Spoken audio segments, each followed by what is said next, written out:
youtube.com/wakeupcalldt, both places where you are listening live. You're watching on facebook.com/livenowdt, and you're watching on youtube.com/wakeupcalldt. So however you're connecting with the show this morning, a welcome in to Wake Up Call with Dan Tortora. Much appreciation and thanks for you being a part of the show inside of the one and only Cafe Kubal Studios. So shout out to Cafe Kubal with 5 locations in our community. You can get to Cafe Kubal on 3501 James Street, 324 West Water Street, 201 North Townsend Street, and 401 South Salina Street. You can also get to them in their newest location, which is on 343 Fayette Street in Fayetteville, New York. So however you're connecting with Cafe Kubal, make sure you do that today. And as it's sunny, yet chilly, go out there and get yourself something to keep you warm. Or, if you're like my buddy Evan, he likes the iced coffee at every point during the year, so you can go out there and do that as well. Iced coffee. They have, obviously, all their hot coffees, their teas. The chai is my favorite by far. I love their chai. All the different flavors that I've had have been incredible. The pumpkin chai, the mint chai, it's all been great.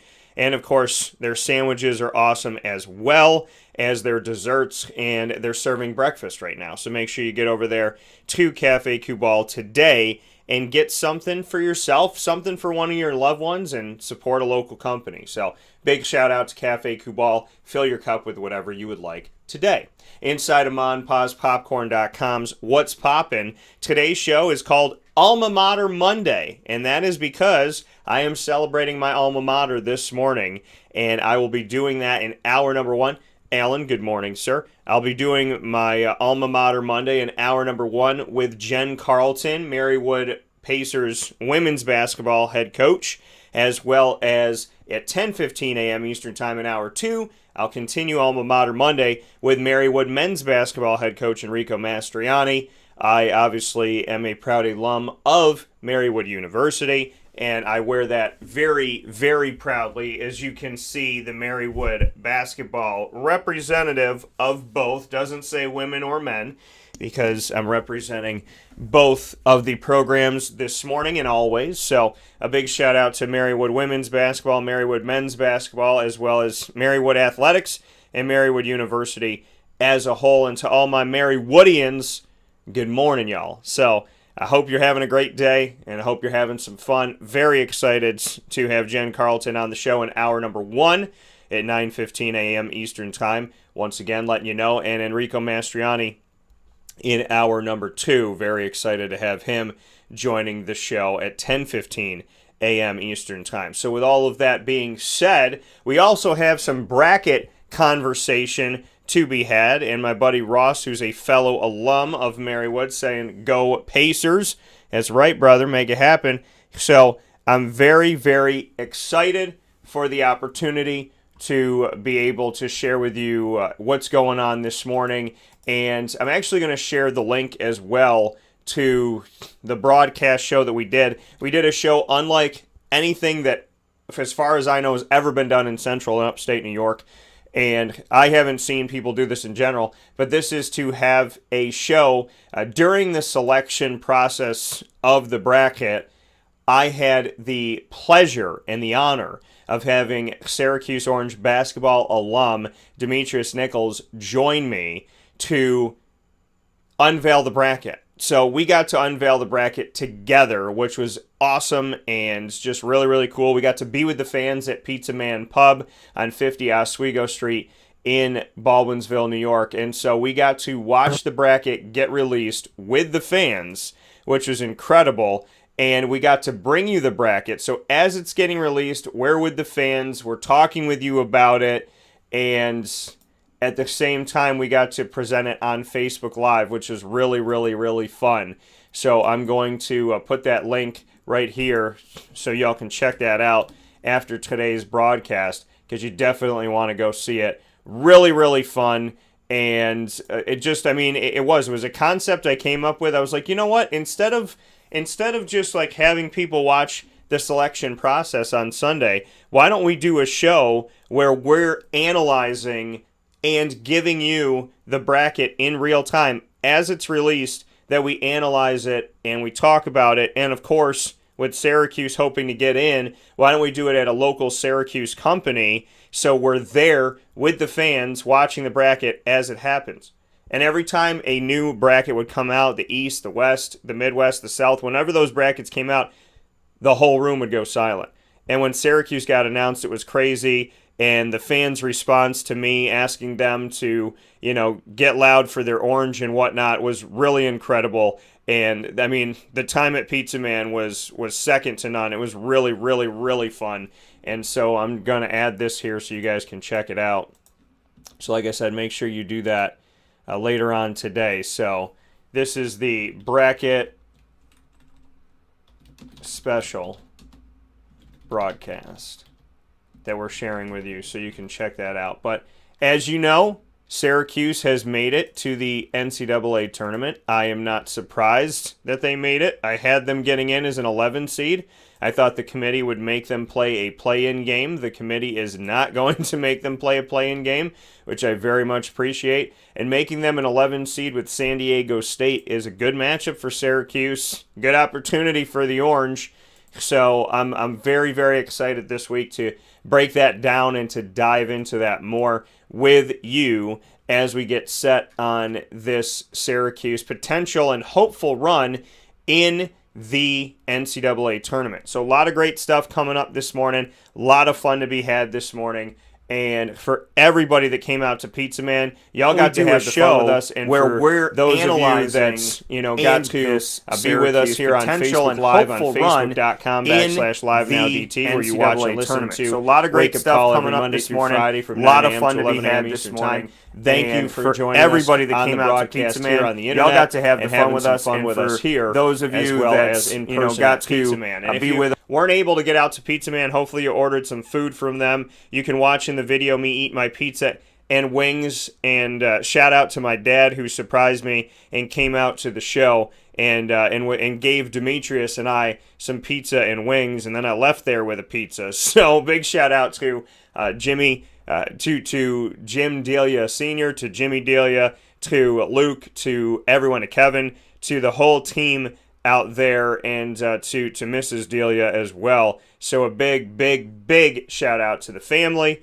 and to all the fans, to everybody that made it the experience that it was. Such an incredible way to watch the bracket. Best show I've ever done when it comes to the bracket. So very, very excited and very appreciative of everything that we got to do. So a big time thanks to each and every single one of you for making us really just feel at home and feel welcomed and to do something really cool at Pizza Man Pub. So make sure that y'all check that out and don't miss a second of it. And a big, big time shout out to my co-host Demetrius Nichols of Syracuse Orange Men's Basketball History for being a part of the show with me. Ecstatic that we got to spend some time together and really have a lot of fun. So a big shout out to Demetrius as well. And I want to show love where love is due. So thank you, Demetrius. I appreciate you very much.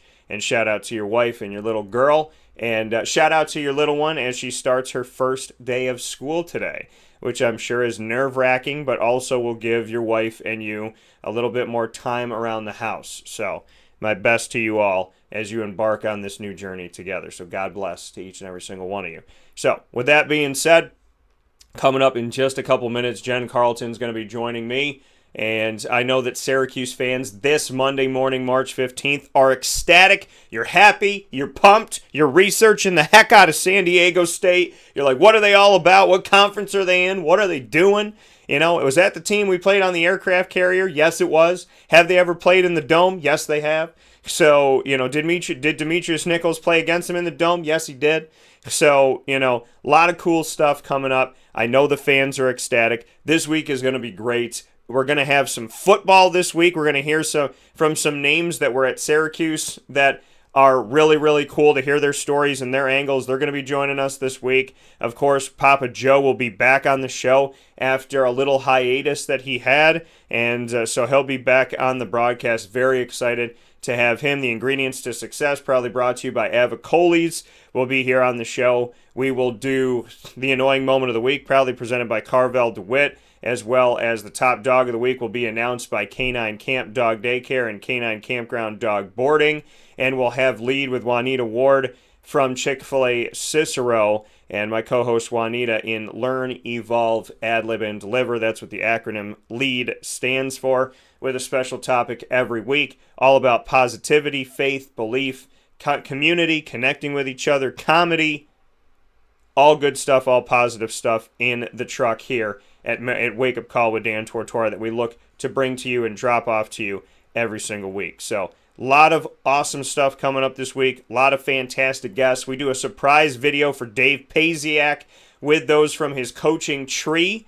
I'll be talking about that later on in the week. Very, very, very excited to bring that to you. So all great stuff coming up here on Wake Up Call with Dan Tortora, where sports meets that thing called life. Thank you for being here. Thank you for hanging out. It's Alma Mater Monday. Syracuse is in the house, folks. They're in the NCAA tournament. The Marywood Pacers, my alma mater, are on the show. From the alma mater to the hometown, it is a fantastic Monday. And anybody who tells you that Mondays aren't good, dang it.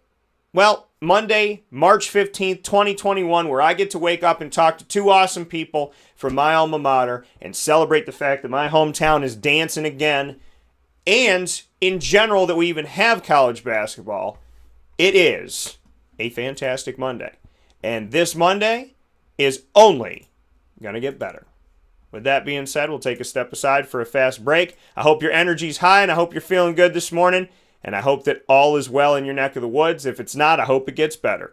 Wake Up Call with Dan Tortora brings you Alma Mater Monday as Marywood University joins me after this fast break, starting things off with Jen Carleton.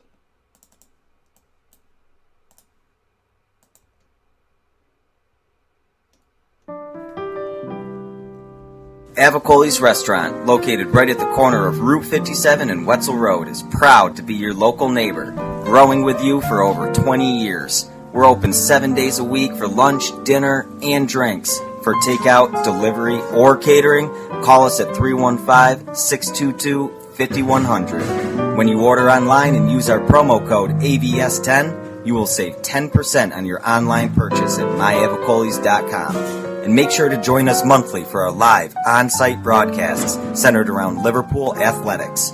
Avocolis, your local, trusted neighbor right at the corner of Route 57 and Wetzel Road.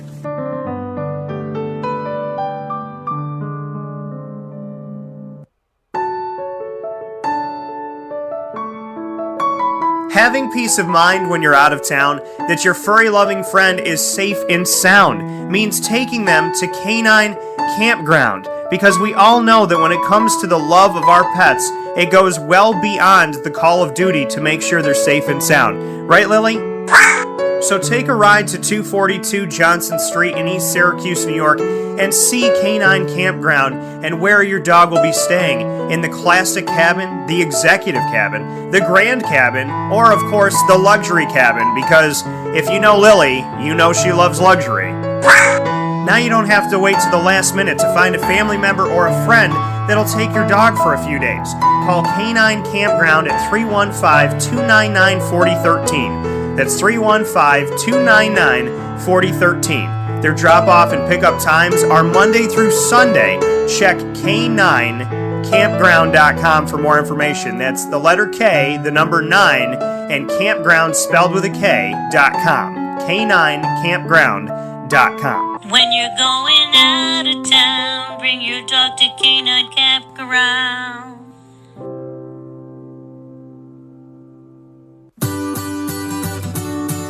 Trapper's Pizza Pub, located on 5950 Butternut Drive in East Syracuse. Right off of Bridge Street is your local community supporter right around the corner.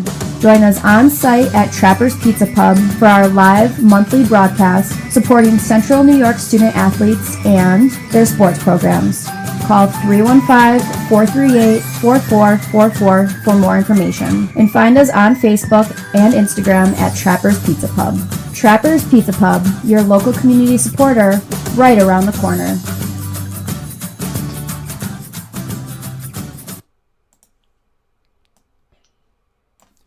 Welcome back here to Wake Up Call with Dan Tortora on wakeupcalldt.com, your one-stop sports shop, and on mixlr.com/wakeupcalldt. However you're connecting with the show, appreciate you being here inside of the Cafe Kubal studios. You're, of course, watching us on Facebook Live on facebook.com/live-now-DT, and you're also watching us on youtube.com/wakeupcalldt. So a lot of places to get to us live, and of course the archives to be put up on wakeupcalldt.com. You can check them out there, and of course you can go to our many archive avenues that you get. Most of you, when you have CarPlay, you'll be able to pick these up on Stitcher, Spotify, MixLR, TuneIn, iHeartRadio, iTunes, and Apple Podcasts, Podbean, and YouTube. Like I mentioned, all you have to do is search Wake Up Call with Dan Tortora, and you can also search Wake Up Call DT as one word to pick up the show, get it for free, download it and save it, and have it forever. And I appreciate y'all. On Podbean alone, over 120,000 show downloads. Thank you. I can't even with what you have all done over the years. So much appreciation and many thanks to each and every single one of you for connecting with Wake Up Call and hearing and seeing the difference. I do appreciate that. So with that being said, inside of MonPazPopcorn.com's What's Poppin', we have two guests on today for Alma Mater Monday, and that at two near and dear programs to my heart, and that being a Marywood women's basketball and Marywood men's basketball.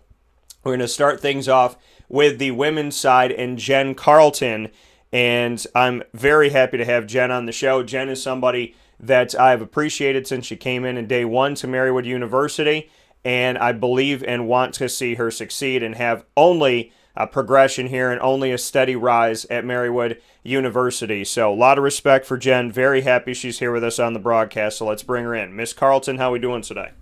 Good morning. How are you? I'm doing very well. I got to ask you, very important, because I know that you love Halloween, and I know that this has been a really tough year. So did you just leave the Halloween decorations up? Are they still there? Did you just keep them all? What's going on at home? No, I mean, I like to leave. I leave them up till it's time to decorate for Christmas. Okay. That's usually what the plan is. I usually go from one happy holiday to another. Yeah. And I got to ask you, because I mean, some people don't know why Halloween. Why is it such a like a key holiday for you that you really get all decked out for?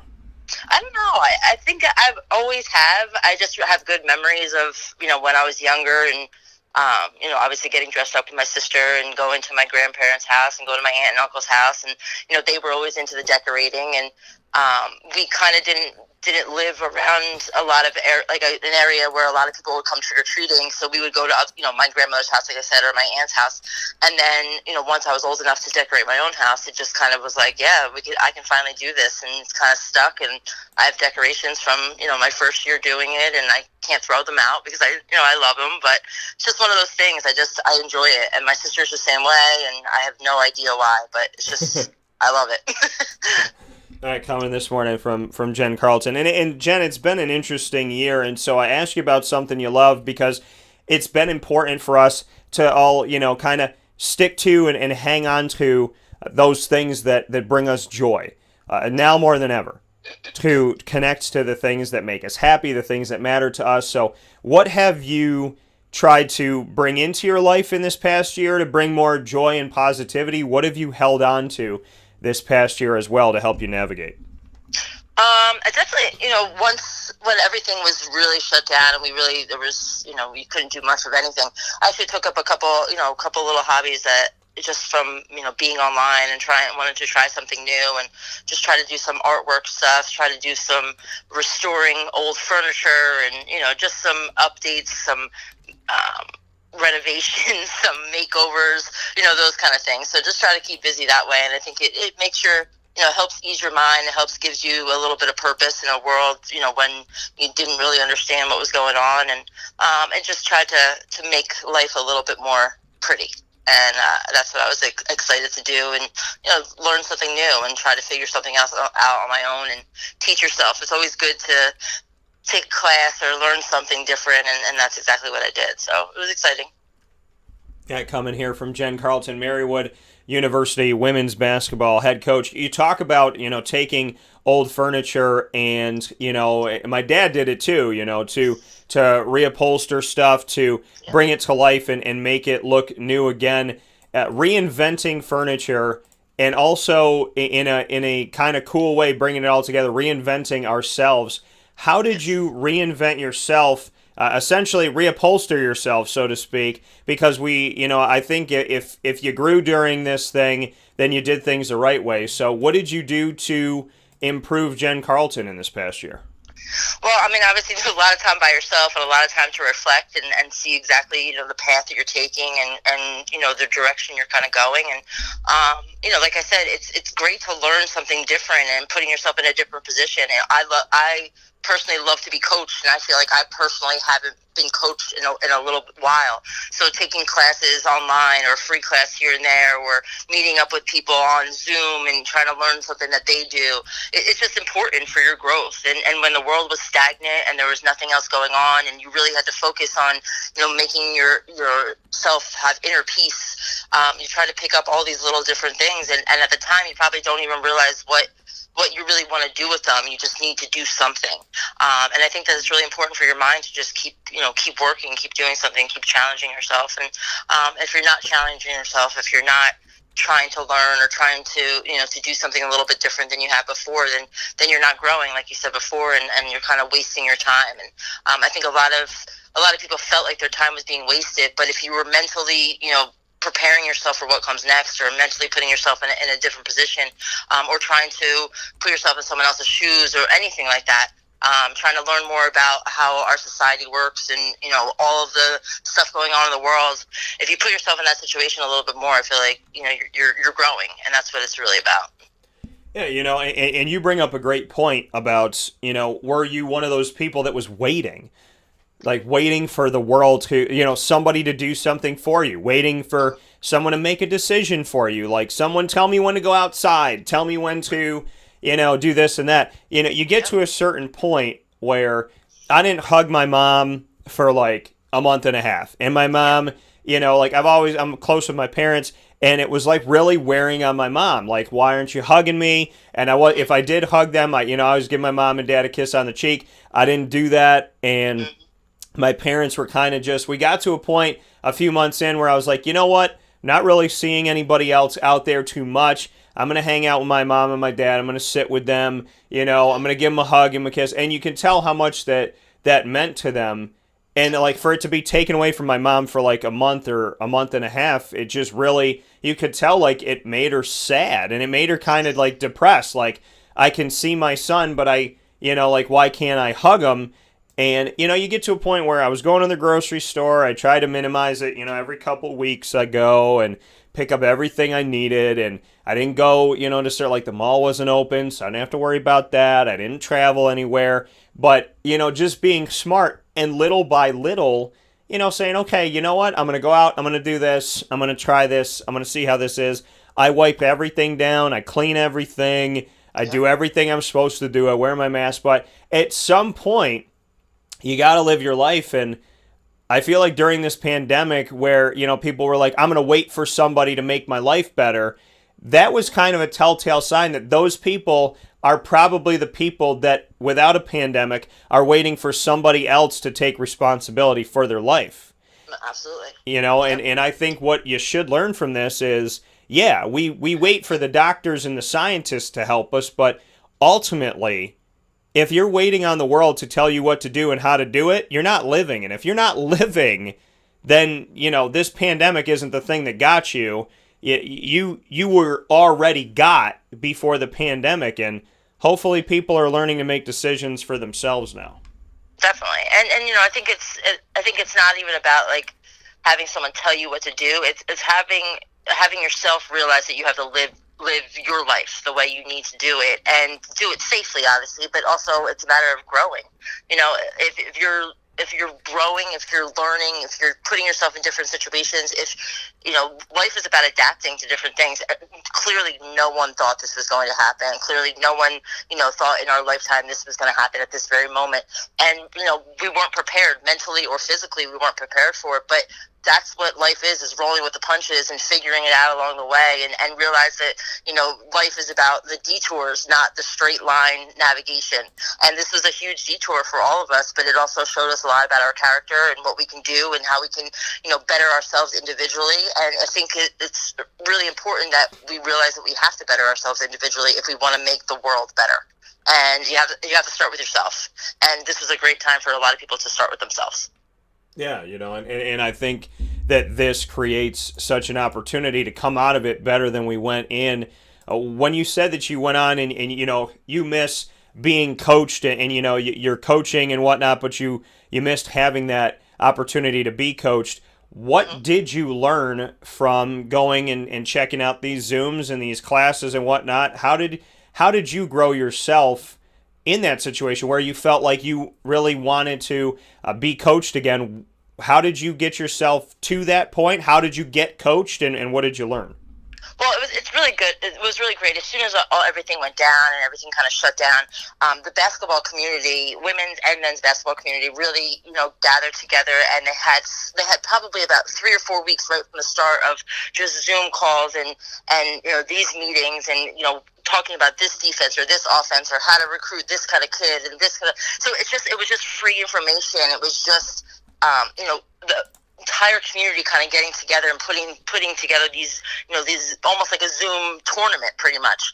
And you had all these great coaches that you were able to kind of listen in on what their takes on things were, and I had notes and notes and notes and notebooks full of stuff of just like 3 or 4 weeks of just learning from other people and learning how to communicate a little bit different and seeing things from other people's eyes just open yours a little bit more. And kind of the more you can add to your repertoire, the more you can add to something and say, okay, I learned this from so and so, let's see if it works out. I think that's the best way to kind of get through life is we coach so many different kinds of kids and adults and young women and young men. We've coached all different from all brands of life, and if we stop learning with what we think is good enough, we're never going to get to all of them. So I think it's really important that we just continue to open our minds and kind of realize that you're never going to come across the same kid twice, or same recruit twice, or same player twice, and it's really important that we expand our minds so we can we don't let anybody slip through the cracks. Yeah, and that's the thing, to do that, to expand yourself, to grow, to blossom, to learn, to constantly be evolving. How, when you take all this information in, what is it going to do for you coaching-wise as you step forward? How are you going to become a better coach? How have you become a better coach, a better recruiter, in your opinion? I think it's just learning from different people in different walks of life in different areas of the country and or areas of the world, and just realizing that not everybody's the same. Not everybody takes things the same way. I mean, everybody wants to be treated, the same, but sometimes people's personality is not the same way. Like, sometimes you can yell at someone, sometimes you have to put your arm around someone, sometimes you have to hold their hand, sometimes you have to push them from behind a little bit, and you're never going to notice those things unless you open your mind yourself. So I think just those little tidbits of information, those communication things, will just allow you to be a better coach, a better person, a better employer, a better boss, and better colleague, anything like that. So it's just it's just important to make sure that you're learning new things and trying to apply them too. It's one thing to learn them. It's another thing to to want to apply it and actually use what you learned. Speaking here with Marywood women's basketball head coach Jen Carleton here with my alma mater, Marywood University. Jen, you talk about you have to know when to hold somebody's hand, when to push them, when to put your arm around them, when to give them that tough love. How do you learn that? What are some tells? What are some things? Because it's not just in coaching, but in life, people handle things differently. You might have 3 kids that you have to parent 3 different ways. So how do you, when you say, you learn how to do this, when to hug them, when to give them the tough love, when to push them, when to hold their hand, how do you learn that? How do you, what are the signs? What are the things you pick up on to dive into that a little bit deeper? Because I know there's parents and teachers and business owners listening right now, not just coaches, that are sitting here thinking, I don't know how to talk to this person, or 75% of my room gets it, or 25% of my room gets it, and the rest don't. So what is your advice from what you've learned of that respect? I mean, it's never always going to be perfect. I mean, you can think that you are on the right path. You can think you know this person and that person and how to deal with it. And, you might just know them that week, or you might just know them that month, or you might just know them when things are positive or things are negative. And I think the best advice that I can give, and the best advice that I have gotten over the years is, they're not your kids, your players, your team. They're never going to perform the best for you unless they know how much you care about them.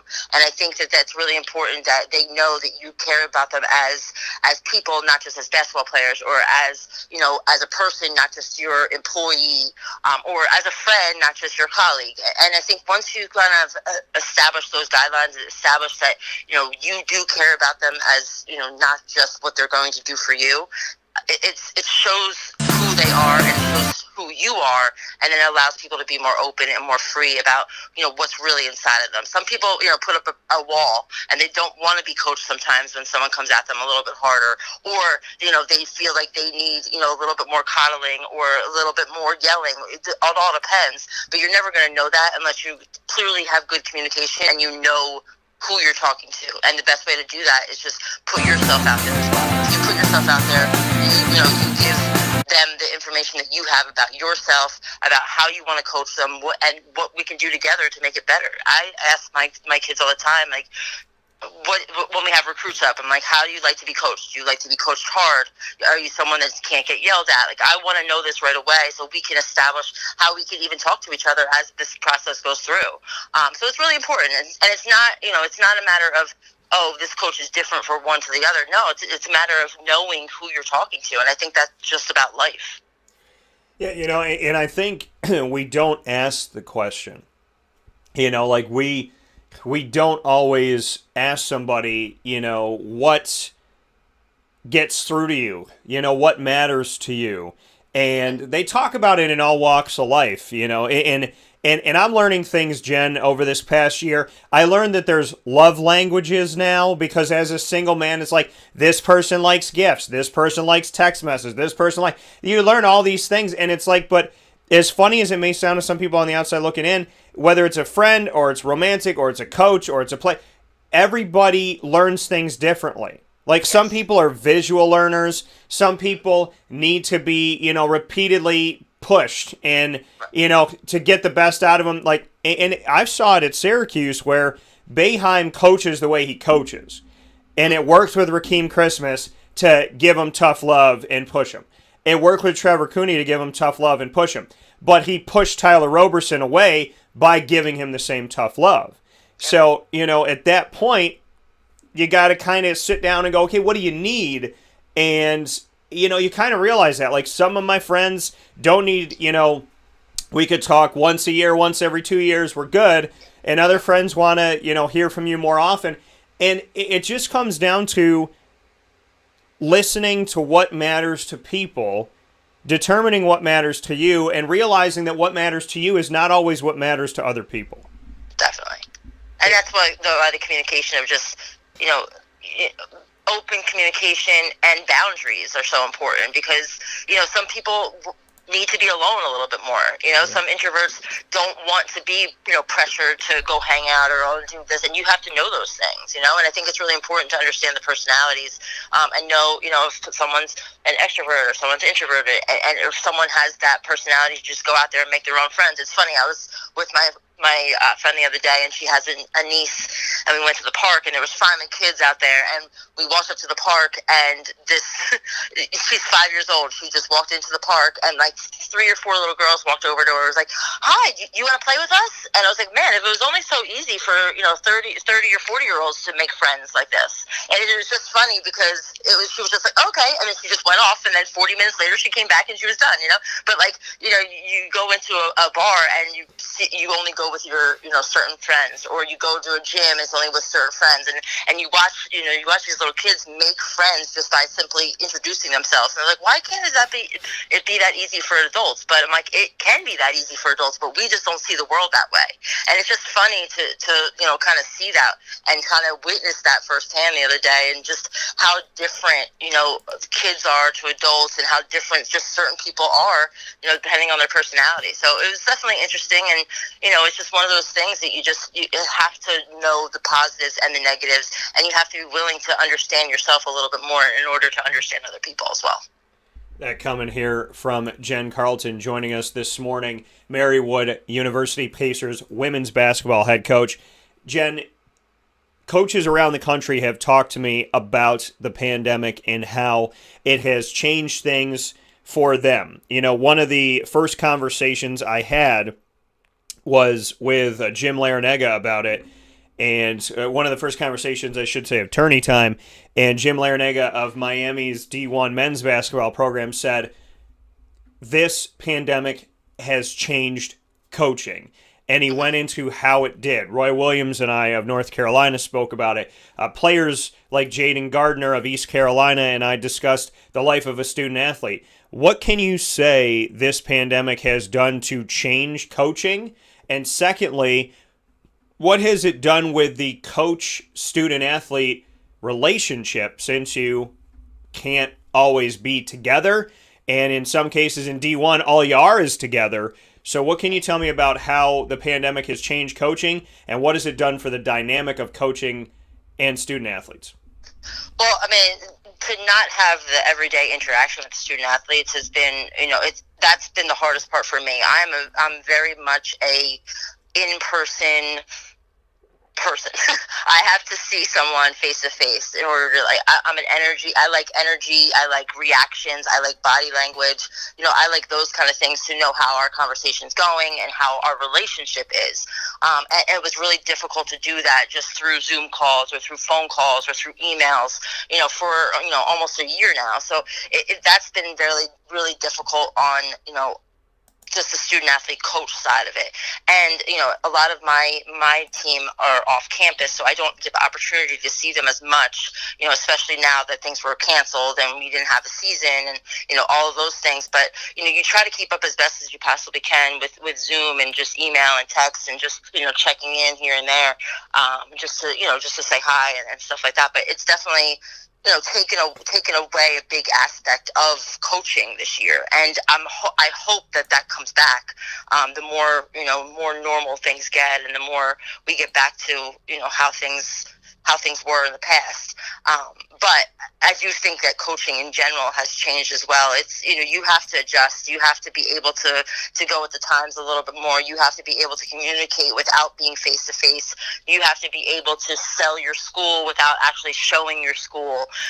All of these things have changed the way you do things. You see those virtual tours for all of these schools now, or so you can get recruits on campus without physically getting them on campus. And before last week when they changed the rules where you didn't have to get a test to come on campus. Before that, it would take a negative test to come on campus, and quarantine for 14 days before that, and this and that. It's just really hard to recruit in that aspect, and it's really hard to bring people up on campus and show them what your campus can bring to them if they're not physically here. So that's definitely been difficult, but you navigate through, because everybody in the country is doing the same thing, and everybody's going through it in a way, and everyone has to pick up the pieces a little bit. So just one day at a time. It's learning something different, like we talked about earlier. It's finding new ways to communicate, and it's finding new ways to to make things exciting again.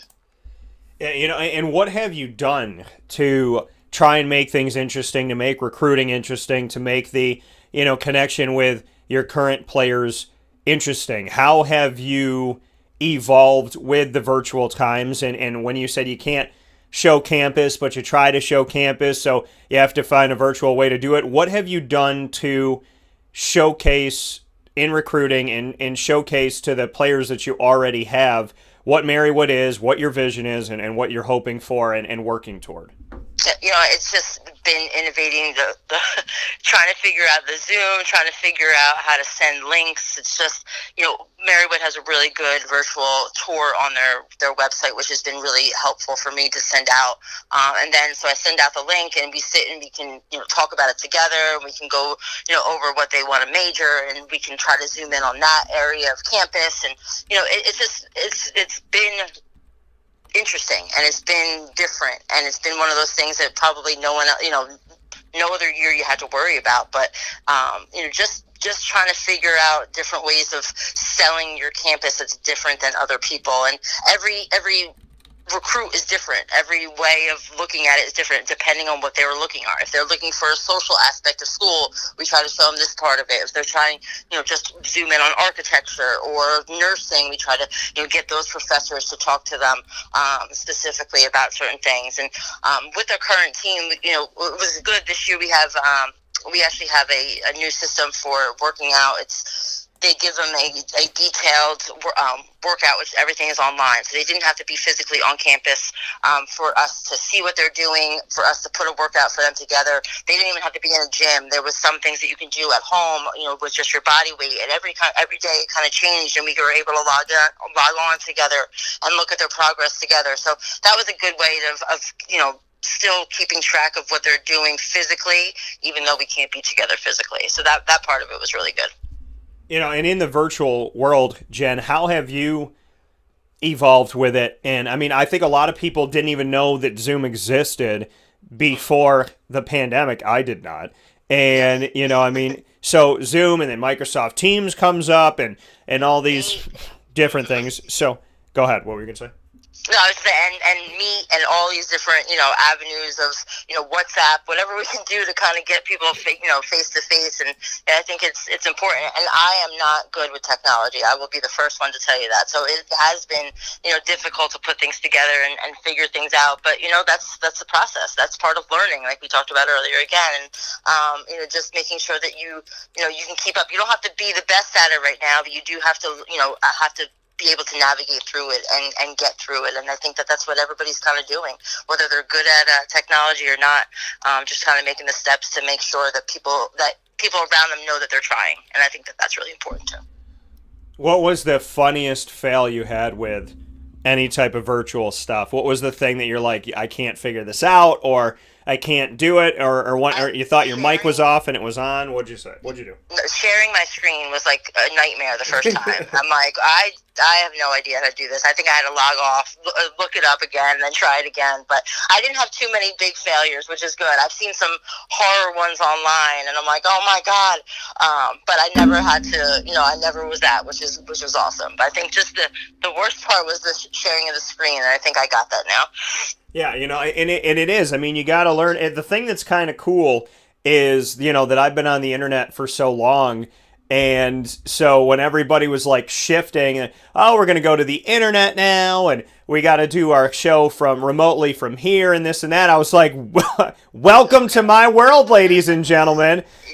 Welcome to the avenue that you all said was fake, didn't exist, didn't matter, wasn't as good as traditional radio. It's like everything that everybody said, y'all had to eat your words when you were living in my world. So, I think it's kind of fun how, in my opinion, how God kind of makes life happen, and how he was like, little did you know that I was going to put everybody in your neck of the woods after they sat here saying, is the internet really a viable place to have a show? And now there's like, I don't even know, tens of thousands of a million podcasts and actors and actresses and athletes. And I mean, but when this started, it was, what is podcasting? I don't understand it. So, it's like you start with that, and you see the evolution, and you see the evolution of Zoom. You see the evolution of, I can't get through this year. And then now it's been past a year in America that has happened. So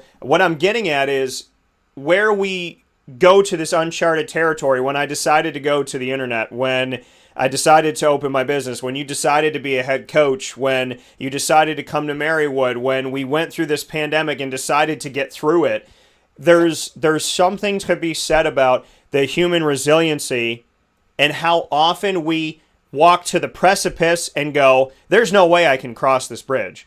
And then you cross the bridge and you forget that you even said that you didn't think you could cross it. Exactly.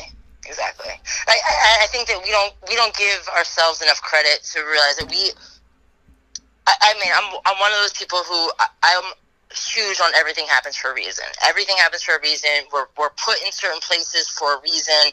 Everything kind of locks in together. We don't know why, and I'm not saying you do know why, but maybe one day you will find out why.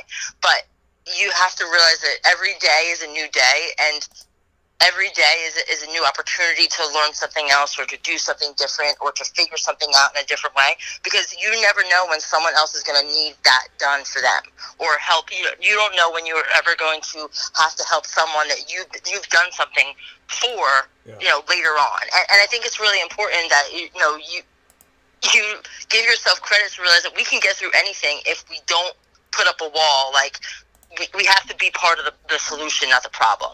And if there's a problem, you can't keep adding to the problem. You have to find solutions to make the problem better. You might not be able to fix the problem. Sometimes you can make the problem better. And then during that journey of making the problem better, other positive things, if there's a problem, you can't focus on instead of the negative. And I think that's just the journey. That's just taking the detour and realize that sometimes the detoured path is a lot more scenic and a lot more meaningful than just that straight line.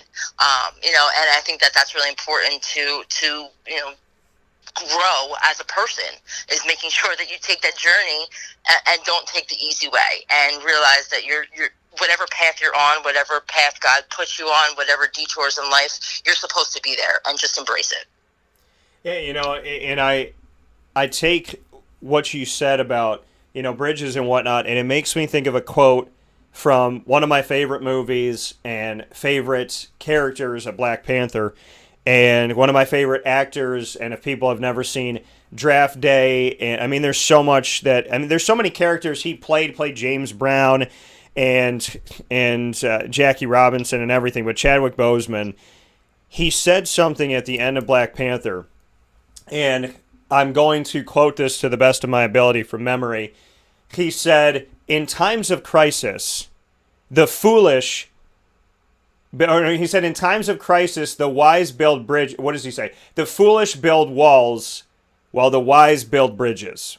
So true. And so true.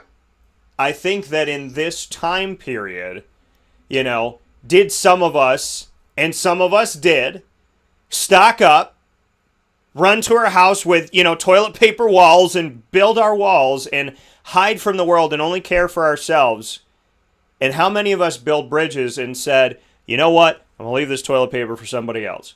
I'm going to go leave a can of food at the pantry for somebody. I'm going to go help out my neighbor because I know that she struggles and, her husband just passed away. Or I'm going to go, hang out with my grandfather because, he's all by himself up there at the nursing home. There's something to be said about the foolish building walls and the wise building bridges. What can you say to that, and how important that truth is, especially this year?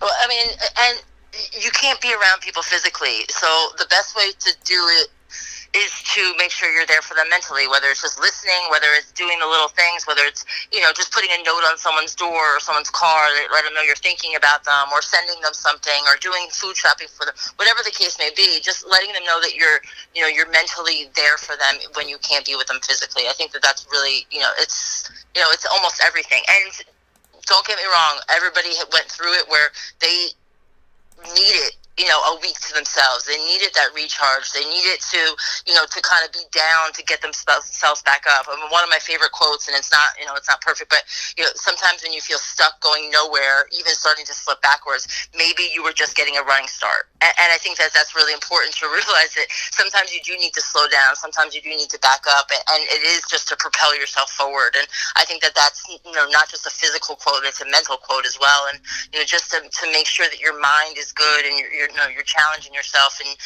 but you're thinking about other people. You're doing it for other people. You're not just doing it for the best for yourself. We talked about it earlier. I think you do have to better yourself in order to better other people, but you can't just be solely about yourself. And I think that, starts by, like you just said, building walls instead of bridges, and, making sure that you're available to people and not shut off, and making sure that other people are available to you. It's not just about like you helping other people, but also other people allowing other people to help. And I think it's important that you not just, lend a hand to other people, but allow people to help you, because that shows that you're vulnerable and you're just like everyone else as well. And that's the thing, is allowing help, giving help. Allowing people to come in, allowing someone to be there for you, and then at the same time giving, because it's one thing to give, but you can't give to somebody who's a shut trap. You know what I mean? Like, if they don't want to accept it, I mean, I tell people this all the time, because there's people that struggle with stuff, and I've been around people that have struggled with different types of addiction and different things, and I know that some people have a tough time hearing this, and I don't know how to exactly word it other than to say you can do everything that you possibly can to help somebody, but if they don't want to help themselves, there's a point. You can bring them so far. You can bring the horse to the water, but you can't make it drink. And it's one of the hardest things to deal with, because you're like, well, I'm seeing my dad waste away. I'm seeing my mom waste away. I'm seeing my sister. She's not listening. But the reality of it all is, if somebody doesn't want to help themselves, they're not going to. Exactly. And it's so hard to, I've had to do that, in any type of relationship, work, personal, where you get to a point where you go, you know what? I've done everything I could. I can't be around this. And Jen, I think one of the biggest things I learned, and I know that you and I, we have a faith, we have a belief in God, we're positive people. I would imagine that you, during this time, have realized toxicity, and I can't be around it, and I need the positive, because I love the world. I pray for everybody, I hope for everybody, but I can promise you that when I have a decision of who I'm spending my time with, I don't care if it's family, people I've known my whole life, whoever it may be. I don't care if it's someone that wants to give me $1 million to work with my business. If you are a negative, downtrodden, just always pessimistic person, as much as I may care for you, I will have to do it from afar, because I cannot be around negative behavior. I can't be around negativity. I just can't, because it gets on your shirt like soot. And it just, sometimes it doesn't wash off, and I can't. I genuinely cannot be around toxicity and negativity. If you're in a bad mood all the time and you don't get out of it, I will pray for you, I will hope for you, but if I've learned anything from this past year, if you're not rocking with me and we're not positive, and we're not coming up with ideas and being creative and glass half full, then you're probably not sitting with me. Right. Exactly the same way. You can't sit, like you said, with the soot on you. You can't sit in the negativity, because then, you are what you consume. And if you're around people that are just taking all your energy and, being negative when you don't want to be, that's not who you want to be around. Like I said, I'm big on, be part of the solution, not part of the problem. And, sometimes different problems arise from different things, but there's always something you can do to make any situation better. And you might not be able to fix it, but you can always make it better in some kind of way. And the best way to make it better is by changing your attitude about it. And looking at making something better, NCAA D1, they pushed it, right? That's their money maker. That's the tournament, making sure they don't go 2 years without a tournament, and get that going, because the NCAA banks on the Division I, namely men's basketball tournament, to make a lot of money. And they bank, there's just a bank on college football going and all this stuff. So Division II and Division III get lost in the shuffle of the world of the NCAA. The NCAA plays like they all matter, but they're treated differently.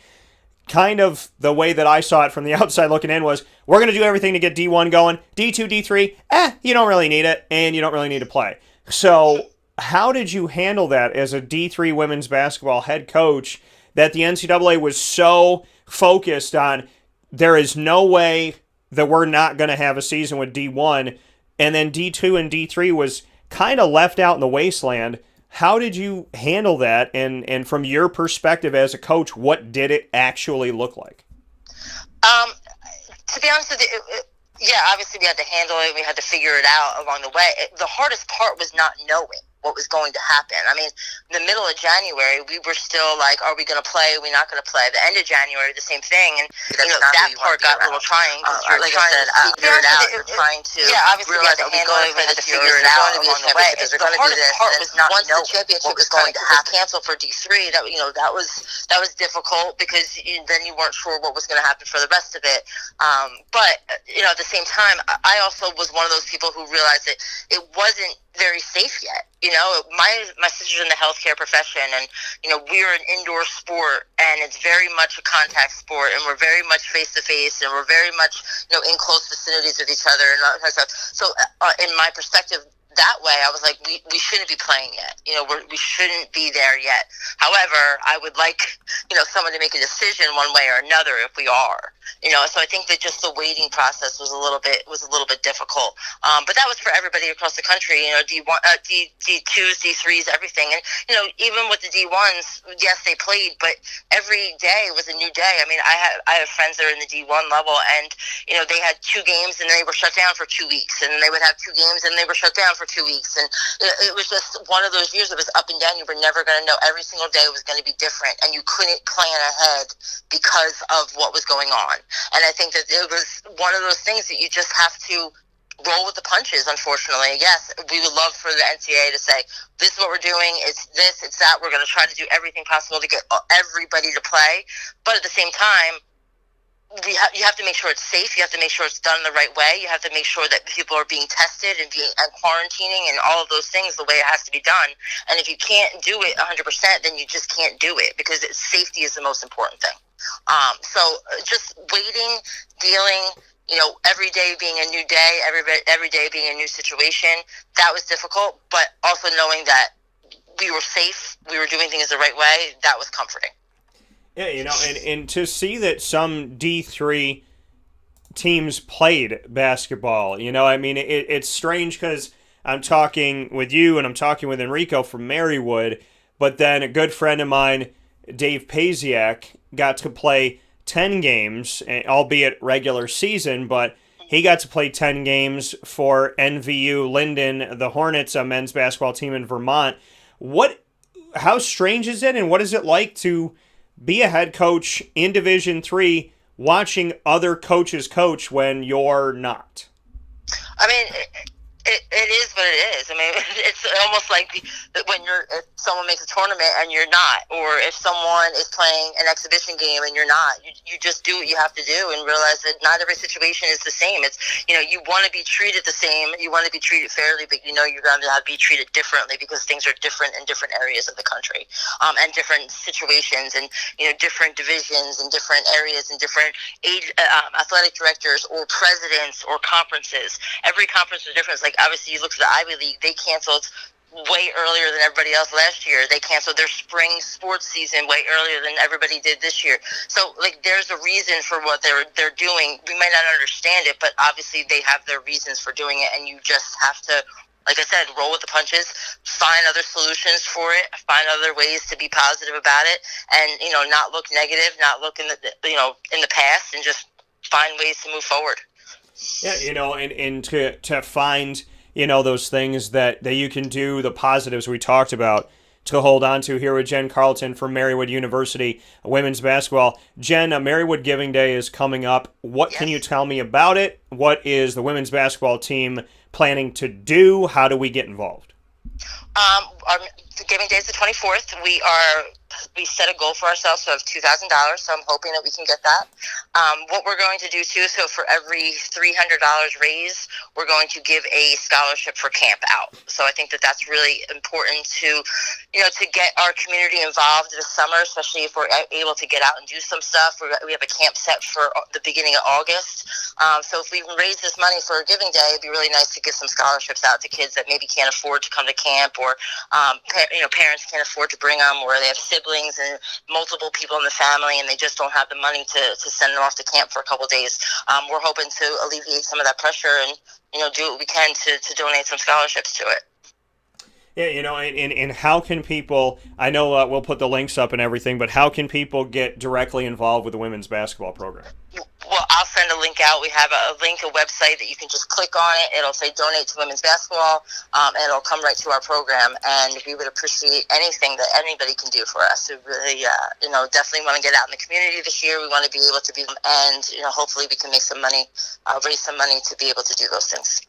Yeah, and for that, the program, just how important it is. And just to speak to that, on the D3 side of things, how much, fundraising and getting involved, how it is such a valuable thing, how Marywood Giving Day is not simply just a day to, give to Marywood University, but, especially with the athletic programs, how far that money goes because, you don't have what a D1 school would have. Speak to that piece of it, that, these fundraising moments really are huge pieces and every dollar goes a long way, because I don't think people always know the gravity of a giving day for especially, a D3 program that is obviously working within the confines that the NCAA has put it in.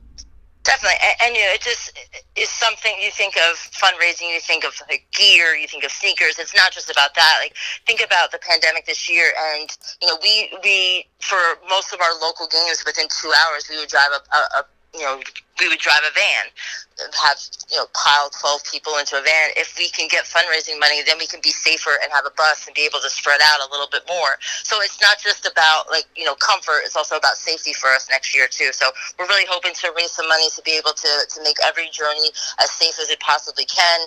Put our student athletes in the best possible situation where they feel the most safe.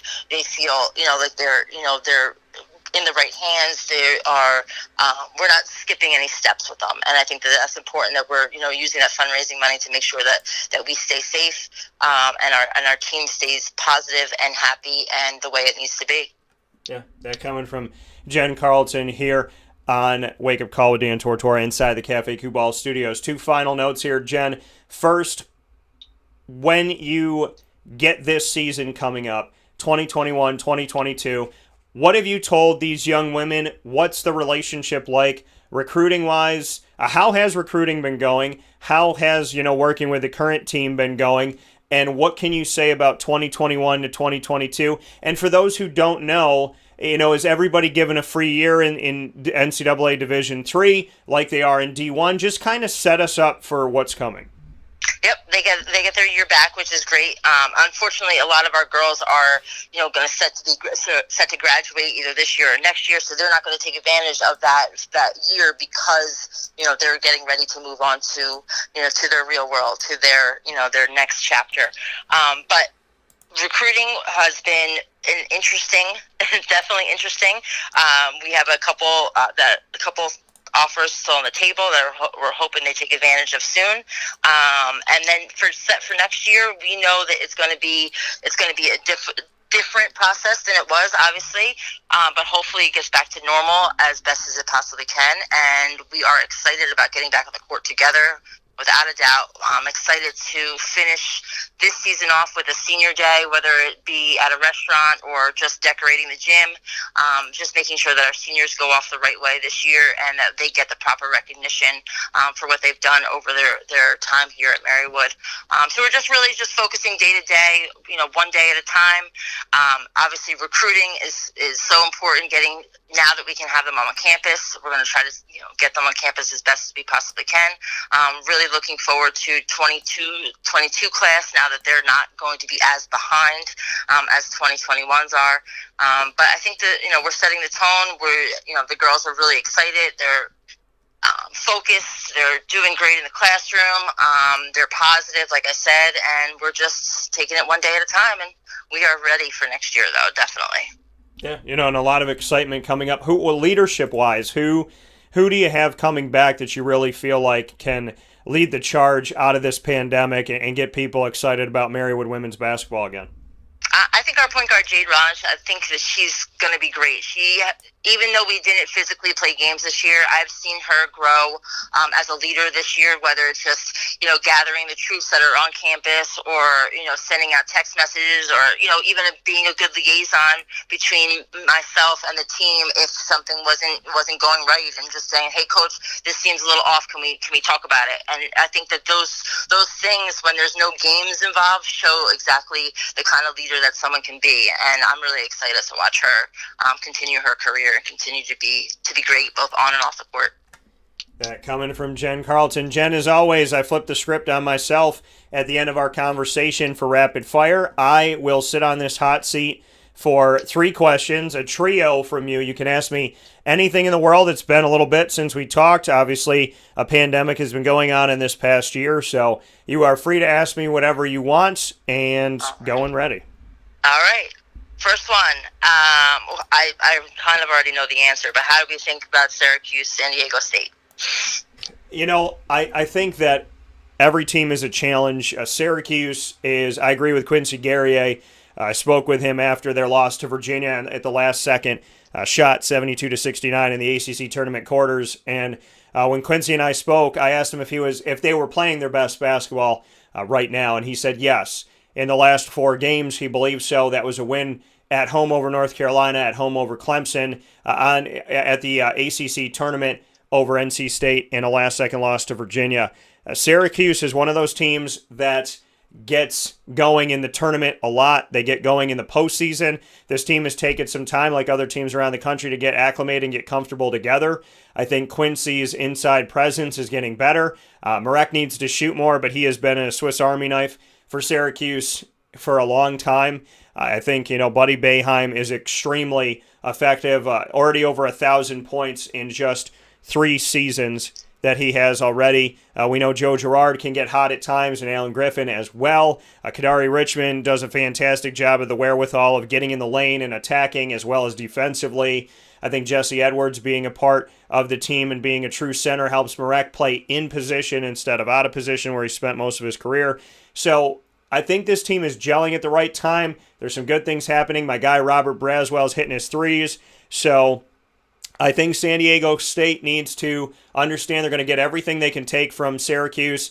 Either one of these teams can make it out of it, but I look forward to what Syracuse can do in the tournament, and usually when they get in, they make it interesting. So I'm excited, and one of the coolest things I got to do, and I put the link here on the live show feed, is do a broadcast special from one of our local companies, Pizza Man Pub, here in Baldwinsville. And we got to be with Syracuse fans in the moment, by the second, online and in person, of when Syracuse was announced. And that was one of the coolest moments that reminded me just how amazing my community is and how loud they get and how good that feels. So I'm really excited for the community. I'm really excited for the local businesses. I'm really excited for the kids. I'm excited for the coaching staff. And the only thing that would make me happier, prouder, and more excited is if you and Enrico got to do the exact same thing this weekend as well. That would be awesome. That would have been great. Sticking with the college basketball theme, there is a ton of 5-12 matchups. Which one do you think will be the biggest upset? Oh, I love these questions. The 5-12 matchups, which one do I think will be the biggest upset? Well, which one do you think has the most possibility of being upset? Yeah, I love it because being, historically, probably for the better part of a decade now, being a 5 seed is not good. It's almost better to be the 12 seed than it is to be the 5.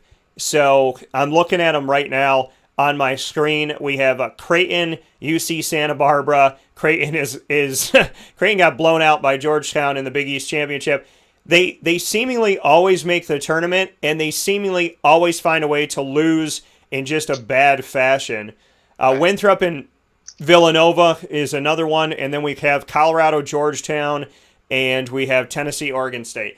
I would say the ones I would bank on the most to be really dangerous matchups, because they almost look like 8-9 matchups, are, I would say the one that looks like an 8-9 matchup is Tennessee-Oregon State, and then Colorado-Georgetown. Oregon State and Colorado both did some incredible things to win their conference tournaments. A lot of respect for them both. Oregon State, the Beavers, have never done it in the Pac-12. Colorado there was like no hope they were going to, or Oregon State. So I would say if I'm Tennessee, I'd be very concerned of Oregon State. But conversely, in the 5-12, with Colorado being the 5 and Georgetown being the 12, Georgetown is playing their best basketball right now. They're one game over 500 because they won the Big East tournament. They're 13-12, yet they're one of the most dangerous teams out there, and I have them advancing past the first round. So I would say Colorado, watch out for Georgetown, but Tennessee, also keep your mark on Oregon State as well. These teams have absolutely nothing to lose. I agree. I definitely agree. And in Villanova, obviously losing their point guard, I think that's going to be interesting as well. And Winthrop is one of those teams that people don't always pay attention. They make it to the tournament a bunch of times. So yes, Villanova better realize the fact that Winthrop is one of those teams that is consistently representing their conference, and they're no slouch as well. I agree. I definitely agree. Last one, again, sticking with the college basketball team. Which, out of the number one seeds, which one do you think will be out first? Oh, well, the funny thing about it is the committee. So I do DT bracketology, and I pick the entire field. And so I had my bracket, before the brackets were released, I had my predictions, and the committee listened to me in some areas. The one area where they didn't listen to me at all was North Carolina, Wisconsin, 8-9. I didn't have either one of those teams that high.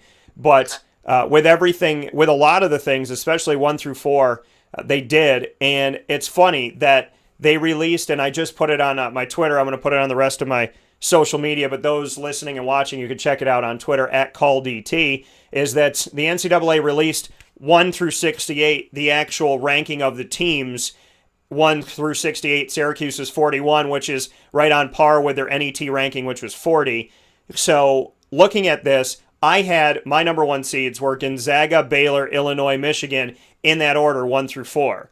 That's exactly how the committee ranked them. And so I think that the most vulnerable number one seed is Michigan. Yes. I really do. And I mean, they have St. Bonaventure BYU in the St. Bonaventure LSU, pardon me, in the next round.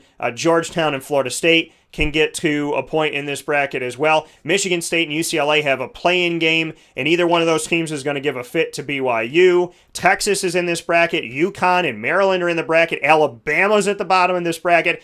Iona with Rick Pitino's in this bracket. So I do not think I think Michigan might get bounced early, to be completely honest. I think I'm kind of with you, especially with their injuries. Yeah, so I mean, the Zags, listen, if anybody can be in a pandemic and still look like themselves, the only team that did it was Gonzaga. So shout out to Mark Few. I have been a Gonzaga. I mean, obviously Syracuse, my hometown, and grew up loving North Carolina second, but Gonzaga for over a decade has been that team that I've just supported and loved. My mom loves the team, and if anybody looked normal, Duke didn't, Kentucky didn't, but dang it, Gonzaga, the only undefeated D1 team, and they had a stoppage like other people with Corona. I mean, if anybody looks awesome in and out of a pandemic, Gonzaga is the only team that looks just as pretty, so shout out to them for that. You're absolutely right.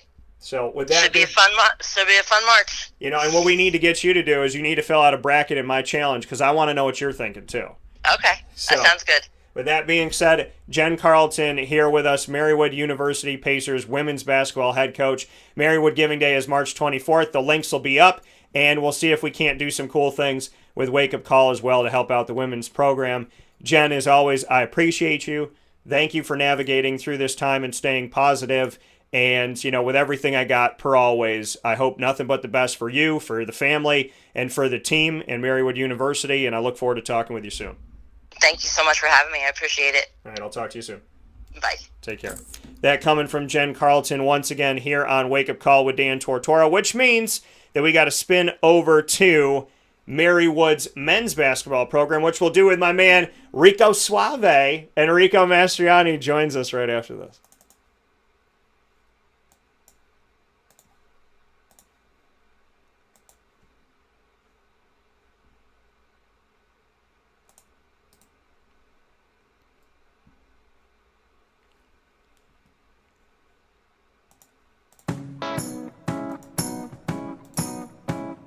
In these unique times, there are those in our community that give us a sense of normalcy and positivity. Pizza Man on 50 Oswego Street in Baldwinsville has been here for you for over 35 years and is here now.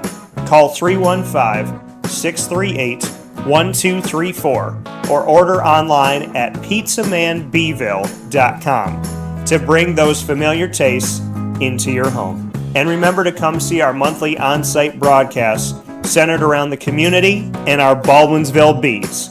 Pizza Man in Baldwinsville. Any way you slice it, they are always here for you.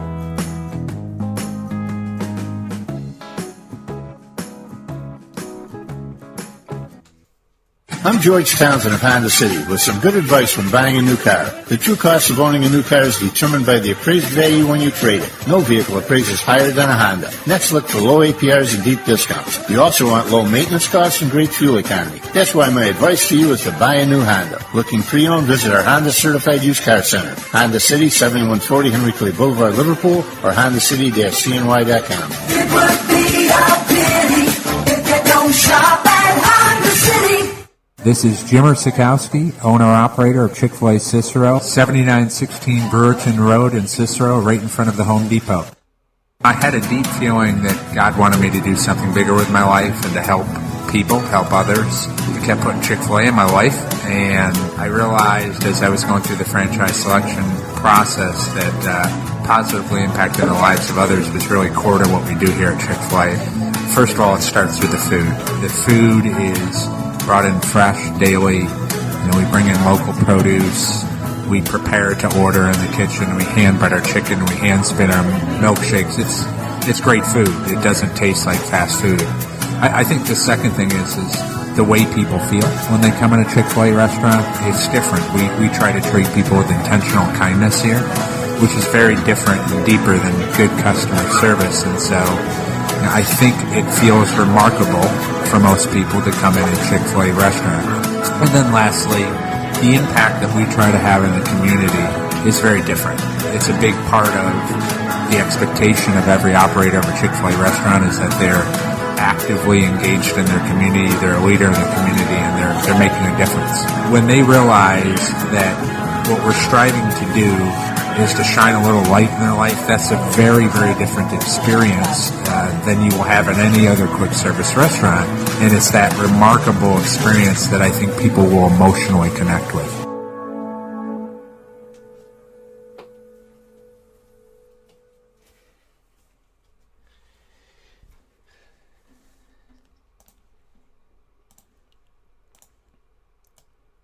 Welcome back here to Wake Up Call with Dan Tortora on wakeupcalldt.com, your one-stop sports shop, and on mixlr.com/wakeupcalldt, where you're listening, internet, radio, worldwide. You can also pick up our video worldwide as well, and I want to thank everybody that is here with us in the community of Central and Upstate New York. Obviously, another home of mine in Northeast Pennsylvania, up and down the East Coast, the Midwest, the West Coast, around the world as well. And shout out to my family that is devout, listening 5 hours ahead of time in Spain. So shout out to all of you out there. Much love and much appreciation as always. We are here on Facebook and YouTube, facebook.com/livenowdt. We're live on youtube.com/wakeupcalldt. And all of it is inside of the Cafe Kubal studios. Go and get your favorite cup today at any one of their 5 locations, 4 in Syracuse and the newest one on 343 Fayette Street in Manlius. And if you haven't been out there, you got to go see the behemoth of a building that they have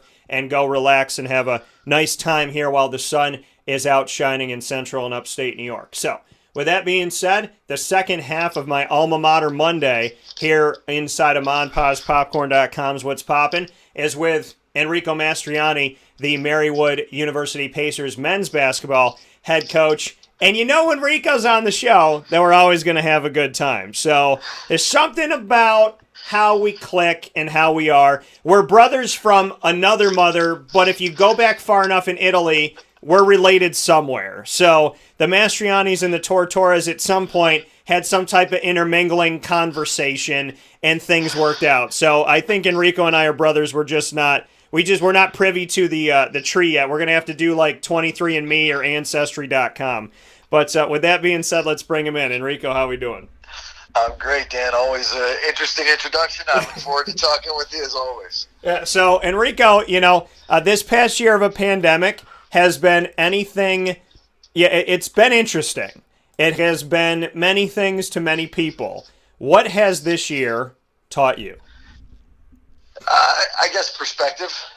I think I've been able to take a step back a little bit, kind of evaluate things and how we do things, not just as a program and a team, but like even personally in my own life and with my family. And this has been one of those times where people have really experienced terrible loss and pain and suffering, but at the same time, if you put a perspective on it, for those of us that have, our lives have been altered and we've had a chance to spend more of that time than we normally would with our family, with our loved ones, I really don't take that for granted. I know sometime soon coming forward, it's going to go back to normal, and I'm going to not have that time that I had with my kids during this pandemic, and I have to make a conscious effort to keep trying to put that in perspective and make it a priority. Yeah, and that's the thing. You've had an opportunity, and give a shout out to everybody that doesn't know. Let's shout out the two little girls that you have, as well as your little man. For those that don't know them, let's shout them out, because I got some questions about family life. So tell everybody about the kids that don't know. Sure. Angelina is our oldest, and she just turned 12 on Friday, this past Friday, and that scares me a little bit because I have a near teenager on my hands here, and I think with the girls, it felt like they were teenagers when they were probably 6 and 8. So they're pretty independent. And Elena is our middle daughter. She's 10. And Marco will be 4 next month. Actually, a month, almost to the day, a month yesterday. So he'll be 4. Yeah, little Hulk smash is going to be 4. So. Yeah. So Angelina just turned 12. Yeah. Okay, so that makes me feel like I'm 100, which I'm sure makes you feel, makes you feel old too. Are you ready to have a 12-year-old daughter right now? I mean, like I said, I've been preparing for this for years because they've always acted older than their age, and I'm really going to get nervous when it's like 16 and 17, 18, that age range, I think, is where I'll probably get a little bit more nervous. Right now, they're okay. Yeah. They're pretty okay. They're good kids, and that reminds me. Angelina asked if you still want that picture of Baby Yoda. She said that she's still willing to draw it for you if you want. So the fact that she remembered the answer was always yes, Angelina, always yes. Because her artistry work was incredible when we were having breakfast, and she's just casually doing it. So the answer is yes. The fact that she remembered is amazing. So shout out to Angelina, and thank you. And yes, your father should FedEx that over to me as soon as possible. I will let her know. Yeah, you got to make it happen. So she just had a birthday. Elena is 10. Tell me about, so we know about Angelina, her drawing and different things. What can you say about Elena? What's she been up to in this pandemic? Well, Elena is actually, it's really, really cool. I don't think she even realizes how talented she is as a writer. She's just got such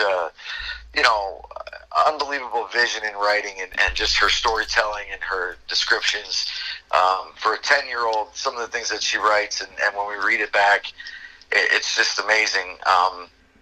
She's pretty smart across the board. She's musically inclined. She sings. She dances. She's just pretty dynamic as a person, and I can't wait to see, how she continues to develop. And then Marco he's a little fireball. You saw it live in person at our tip-off dinner a couple years ago, and he just didn't want to have clothes on, so started ripping his shirt off in the middle of my speech, wanted to come up on stage, and it's just, that's pretty much how he lives his life. Can we call it what it is, though? Can we call it what it is? Grown men all over the world, when you speak, we all want to take our shirts off. That's what it is. Oh, that's frightening, Dan. Thanks. I wanted to paint a picture for you that, when the next time you go up to tell a speech, you just picture us all going, because when he's done, when Marco is done, he's done. And I love it. And sometimes Marco is my spirit animal. When I'm like, you know what? There's times where I almost said the people's names. Thank God I didn't. But there's some times where people speak where I just want to take my shirt off and yell and then walk out. I mean, I want to rip my shirt off and go, I'm done. I'm out. I'm on virtual calls sometimes wanting to rip my shirt off going, I'm done with this. Well, let me tell you, he plays hard and then he crashes hard. That's it.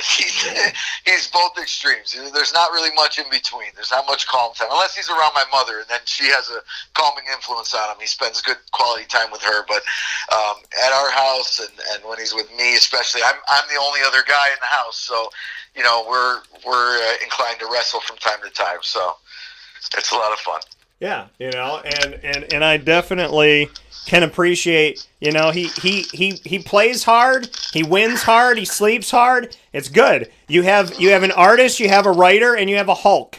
That's all you need. That's all you need.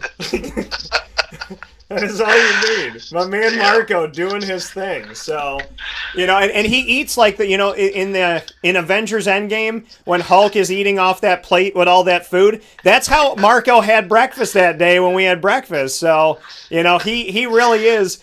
And I feel like, that's kind of cool, like putting a team together. We all go out to dinner again, and they're like, how many do you have? And I'm like, well, there's me, there's 2 more adults, then we have an artist, we have a writer, and just like was said by the Avengers, I can say, and we have a Hulk. We have a Hulk. So I think Loki said that too.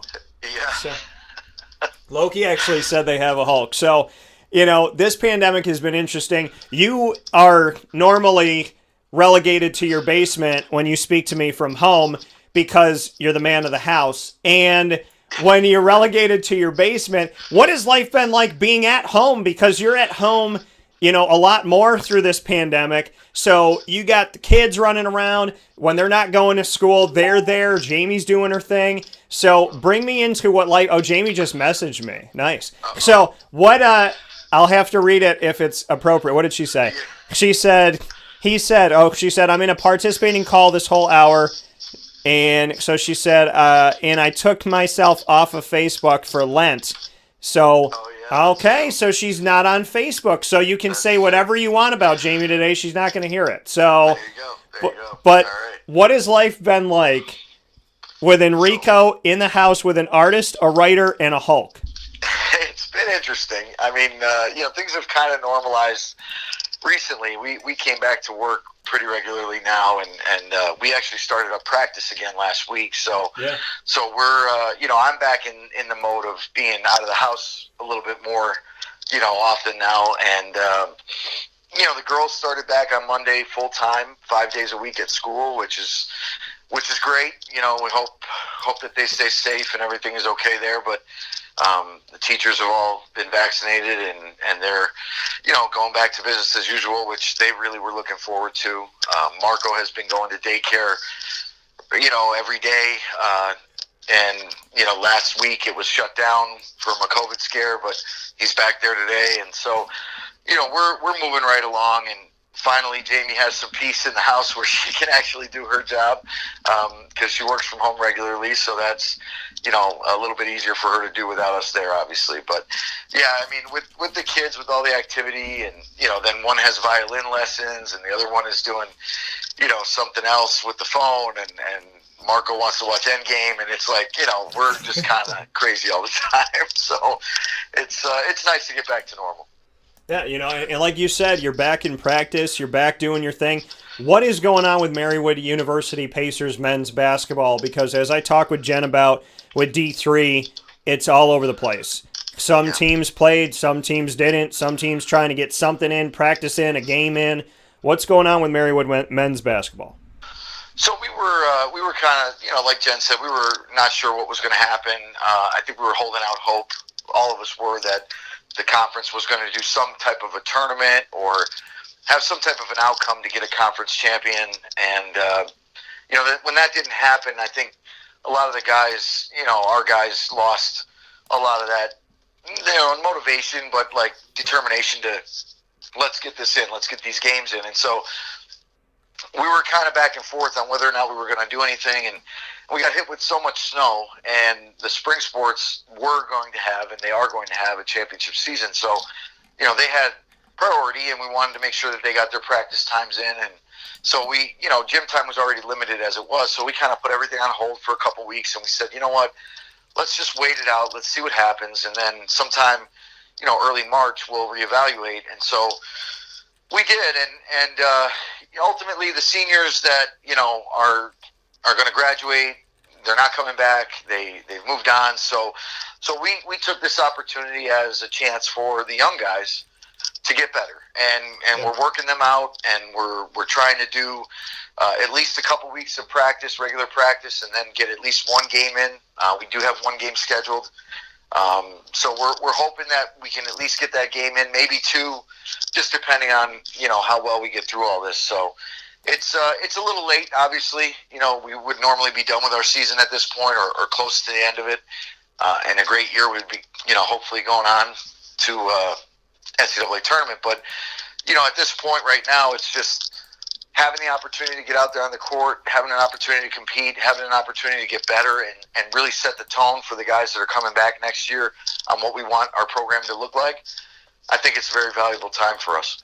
Yeah, so just speak to how you're using that time, because the guys that are moving on, but you have an opportunity to groom these young guys and train them and move them forward and get them ready. And, it's an extra practice. It's an extra opportunity that you get, these extra moments, just how valuable this practice is and what it can do to pay off in the long run for 2021 and 2022. Well, it's unusual because usually we would have our season, right? And once our season would end, then we would give the guys a week off, and then we would get back to work because, in Division III world, we're allowed to practice. Even if our season ends prematurely, we can practice up until the Division III Final Four. So we would normally do that. So we would get at least another week, 2 weeks maybe, of workouts in. And, that's coming off of a season where everybody's already conditioned to be in that mode, right? That workout mode, that practice mode. So if you think about all the time that we've had off, right, we essentially finished our season last year at the end of February, early March, and we've been off since then, right? I mean, we came back in October for a couple weeks just because we were allotted a certain amount of time and practices to get in the fall. But we treated that mostly as conditioning in anticipation of, okay, we're going to have a season come December or January, right?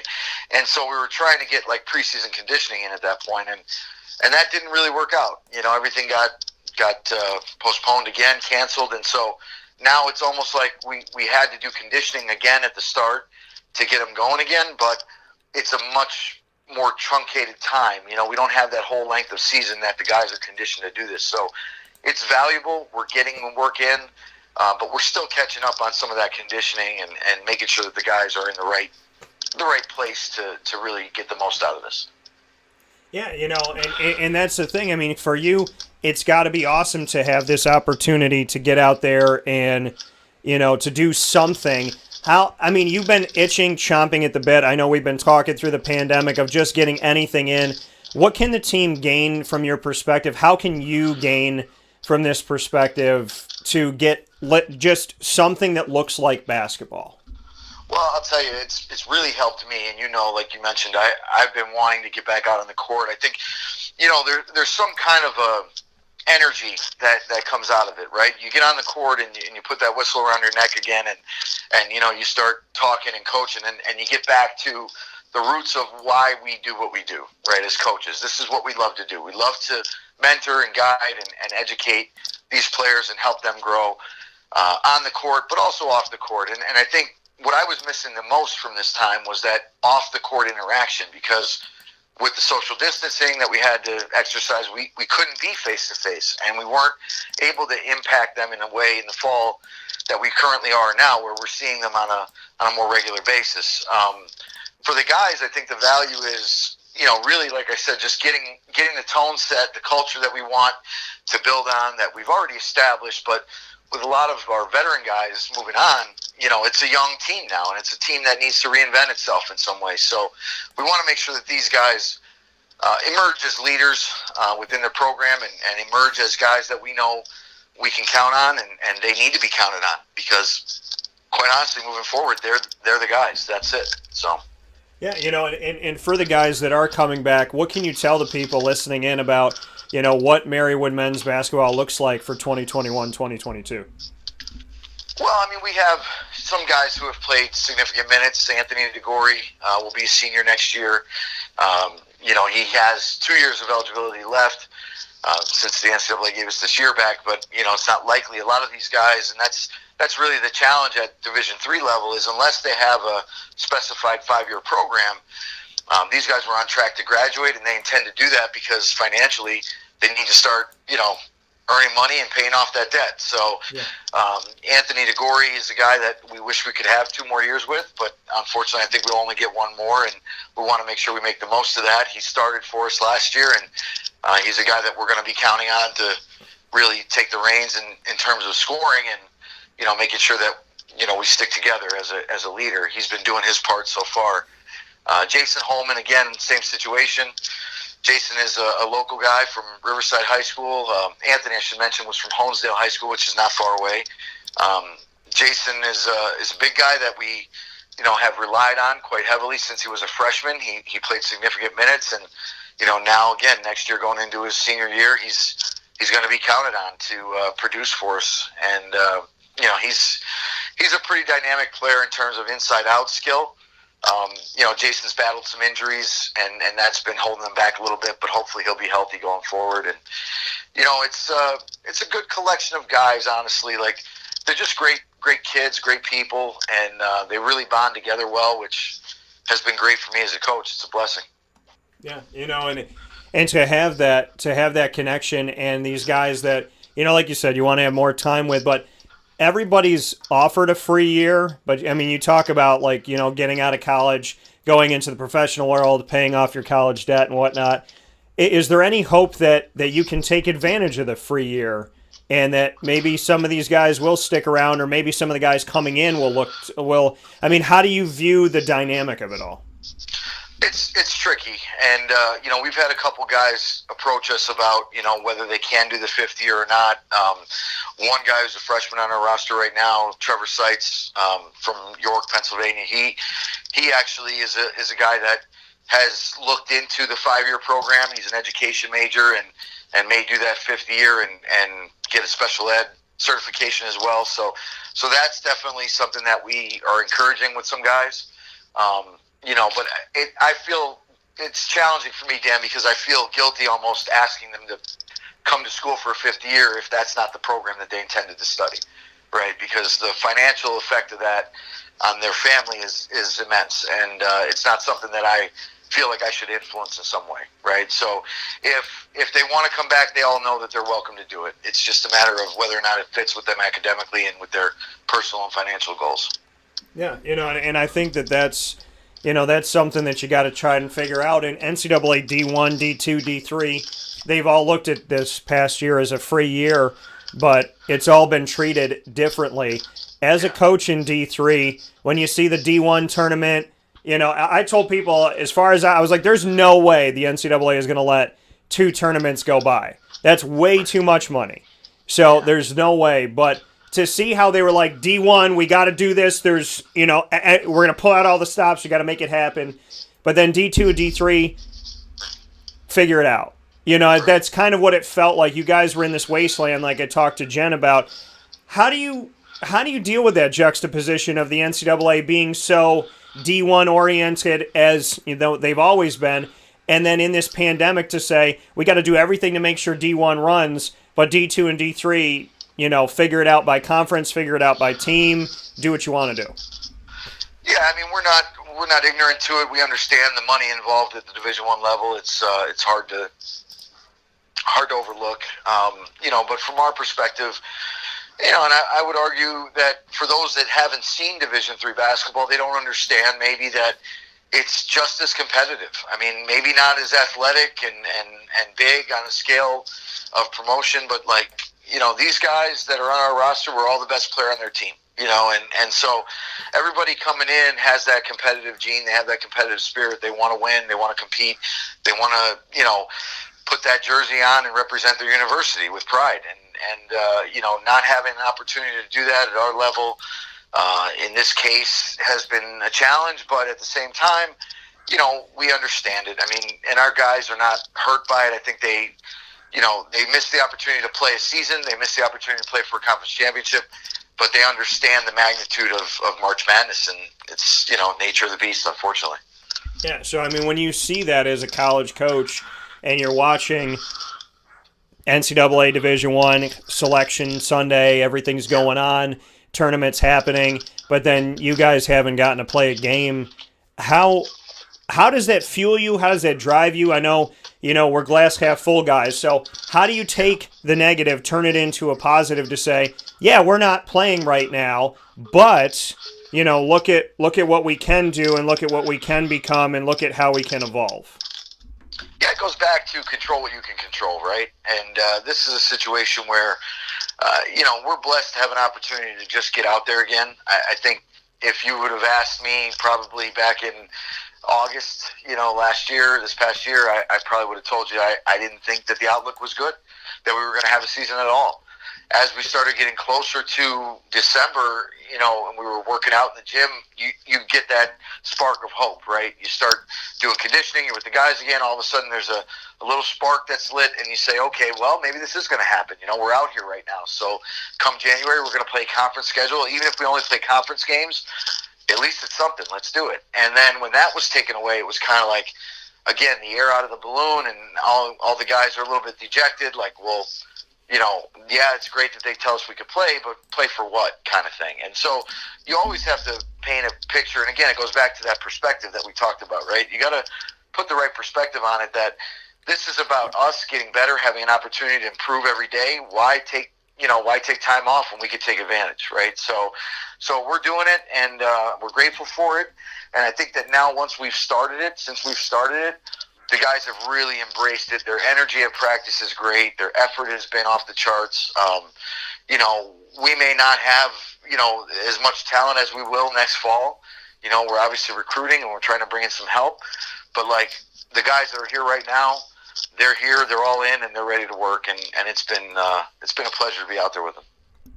Speaking here with Enrico Mastroianni, Marywood University Pacers men's basketball head coach on Alma Mater Monday here on Wake Up Call with Dan Tortora inside the Cafe Kubal studios. What are you working on in practice? What does practice look like? What are you keying in on as you try to get better and try and see what you have for the future? What is the focus for you as a coach?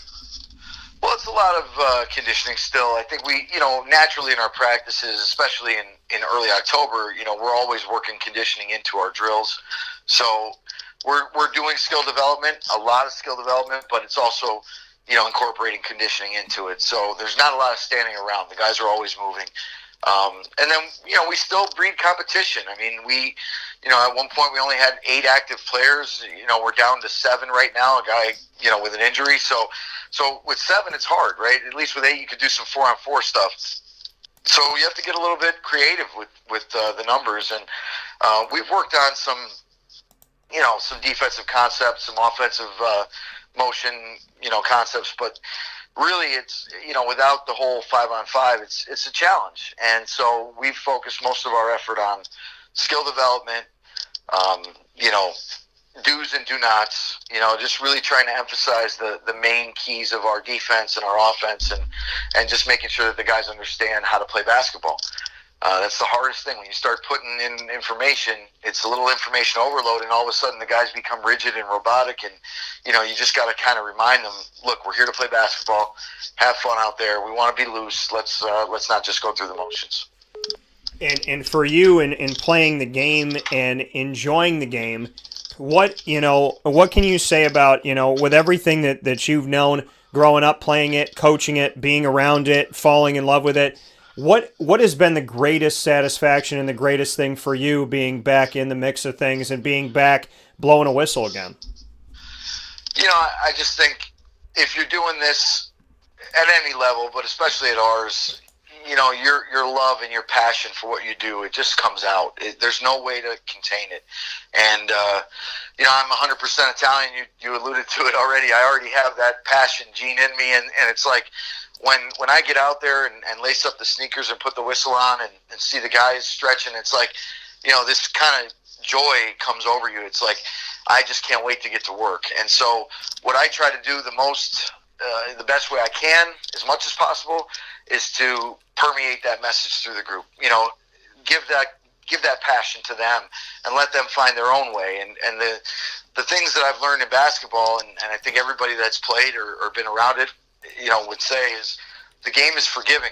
It always welcomes you back. So no matter how bad things go or how tough that game was or how many shots you missed, I mean, the next day you pick up the ball and you go back and you're welcome.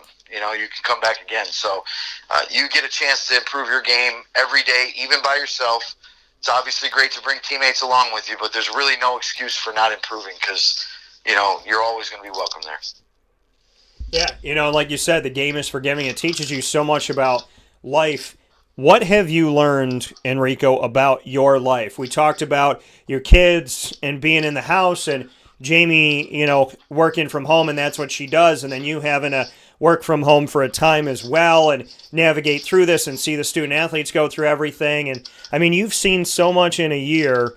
So what has it taught you about your own adversity? What has it taught you about you? What has it taught you about moving forward? Yeah, I mean, adapt to change, right? It's the message you have to own. You have to be willing to change. And, I don't know if I've ever told you this, but there's a great book that I read, and I still go back to it whenever I struggle a little bit. It's called Who Moved My Cheese? And tremendous book about change and about how if we're resistant to it and we expect that things will always stay the same, then we won't survive, So you have to learn to adapt and change and survive and advance. I mean, it's cliche, right? It sounds like March Madness, survive and advance, but really I think our lives, we have to live that way. You have to find a way to adapt and change. And this whole virtual thing, I mean, honestly, like most people in our world, it wasn't something that was typical, right? It was, you would always recruit. You would go out to the gym. You'd see the kids. You'd talk to them and their parents after a game. You pick up the phone and text or call. Emails, right? But Zoom meetings, that was never something. Yeah. So it became something now. And now we have a much larger footprint. We're able to reach prospects in different states and areas that we never would have ventured into. And so it's really been beneficial on a recruiting front for me because, if I had been resistant to that and not embraced it, we would not be in the position that we're in. But I'm really looking forward to this recruiting class. I'm really looking forward to the guys that we've been able to introduce Marywood to. And I really hope that we can continue to evolve and develop that because it's been invaluable for us, for our program. Yeah, and learning through all this, growing through all this, advancing through all of it, you and I like a lot of the same things. So as we grow and advance and we learn, we also have, watched stuff to keep us busy. And one of the greatest things that Disney could possibly have done, which was say to the world, you want a new TV show and nobody's giving you new TV shows? Well, we're going to give you The Mandalorian Season 2 and we're going to give you WandaVision. What did you think about Disney Plus? And I know that it is something that you and I look forward to, so what can you say about those two shows?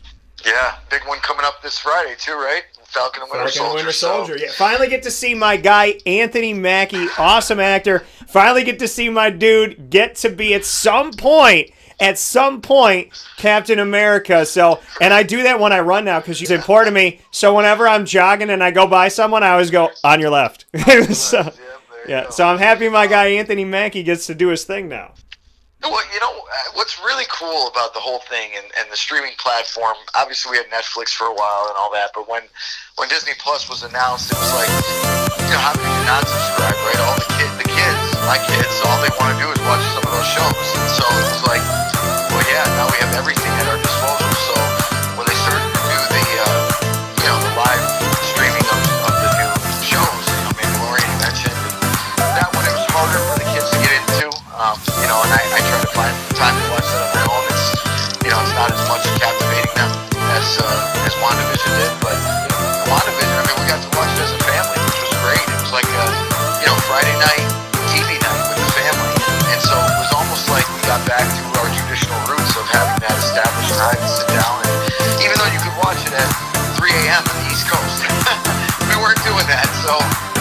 we would set it up for 8 p.m. Friday night. That was our night. We were going to sit there and watch WandaVision. So it was really nice. It was a nice opportunity for us to spend time together and watch something that we all had a certain interest in. But and the show was awesome itself, and I just can't wait to see what's coming forward with Marvel. It's pretty cool. Do you think the Scarlet Witch is going to be one of the main villains of Phase 4? I wish she wasn't, but I kind of do. I think she will be for a little while. She'll be a villain, and then I think she'll probably come back around again. I think her character and Elizabeth Olsen, and she's just too valuable to the universe to not keep her in it. So they'll find a way probably to switch her back and forth, from good to bad. Yeah, I have high hopes that things are going to work out. We know that, and I'll do the spoiler alert, but it's been out for a couple weeks. So 5, 4, 3, 2, 1. If you're listening to Wake Up Call now and it sounds like super powered pop, that's because they're all under Dan Tortora Broadcast Media, and I get to do what I want because I'm the boss. So, God's my boss, and then under that, I own this company. But looking at WandaVision and everything that it's become, we got the Vision back. And I knew that Disney couldn't deal. I mean, I was like, you can't kill Vision. You can't do that. So we got the Vision back. We know that her kids are alive somewhere. She's going to rip some holes in the multiverse. And there's different characters that are coming up, Nightmare and Grim Reaper potentially and all this stuff. How crazy, dark, scary, and diabolical interest. I'm trying to think of as many words as I can. What do you think Doctor Strange in the Multiverse of Madness, how insane do you think that movie is going to be? I heard it's going to be on the verge of horror, honestly, which I think it's good and bad. Obviously, for those of us adults watching it, it's great. When the kids want to see it because those are their heroes, it's tough to kind of shield them from it. But and I say that speaking specifically about my 4-year-old son. Yeah. But yeah, no, I mean, I think it's going to be cool, and obviously action is the basis of it, and I think there's going to be quite a bit of it. So I'm even looking more forward to Spider-Man, obviously, in December. So I think that's going to be awesome. Yeah, and Spider-Man, my favorite hero of all time. Yeah. Can't wait for that. I know my man Marco is a Spider-Man fan too, isn't he? Huge. Yeah. Huge. So Marco's getting... Listen, I think that, first and foremost, Pennsylvania opened their theaters way before we did. And let me be real about something. I think, and you can tell me yes or no, Enrico, because, you can pretend that in this brotherhood friendship that we have that you're the king of it. It's not true. But the reality of it all is I think that I should come down there and we should go to Cinemark and bring that man Marco, and we should see Spider-Man. That's what I think should happen. That's not a bad idea. I don't know if everybody else in the theater would love that concept, but yeah, that would be pretty cool. No, we've found that he's better contained in the confines of our home, but yeah, by then maybe he'll be a little bit older and a little bit calmer and just sit for us. We'll see. Or do I reword it that night Jamie should be given a bottle of wine and the children, and you and I can go see Spider-Man. Maybe that would be a better plan. Although I'll tell you, Angelina and Elena would be pretty upset about that too if we did that without them. Well, they can come. Then bring them. Leave Mom at home with Marco. Because I have a feeling that Mom is kind of like, with Marco, Mom can kind of touch his hand and say, the sun's going down, big guy.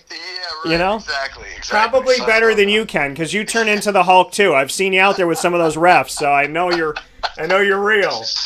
But I want to let you know that if I come in there and I throw a chair, you can't get in trouble. So I might start throwing chairs on your behalf if they keep officiating some of those games the way I saw. And you don't have to respond, but I can say it. So thankfully, it's never gotten that far. Yeah. But I can feel the way that I feel, because when I did that sit-in game and I was with Brendan Murphy, I was like, is this guy watching the game I'm watching? So, and I know when you get upset. I know when you get there. And I was like, man, I looked right at him. I go, dude, if I throw this chair, Enrico can't get in trouble because I'm throwing the chair. So, just so you know, I've considered it. Do it without any Marywood gear on, so we don't get tagged with the technicals. You know what? I'll just like Marco. I'll rip my shirt off right before I do it. So that works. So before I let you go, Enrico Mastroianni speaking with me here on Wake Up Call with Dan Tortora inside of the Cafe Kubal Studios. It is Marywood Giving Day coming up on Wednesday, March 24th. What should we know about it? How do we give back to the basketball program? What can you say? Well, it's a big day for us. Every year it is, and we've been doing this now, I think, 4 or 5 years that we've been specifically promoting it for our program. And we've had great success. We've been very fortunate. Our supporters have really come out and been there for us when we needed them. And, our goal at this point, we hope to get to 2,000 again.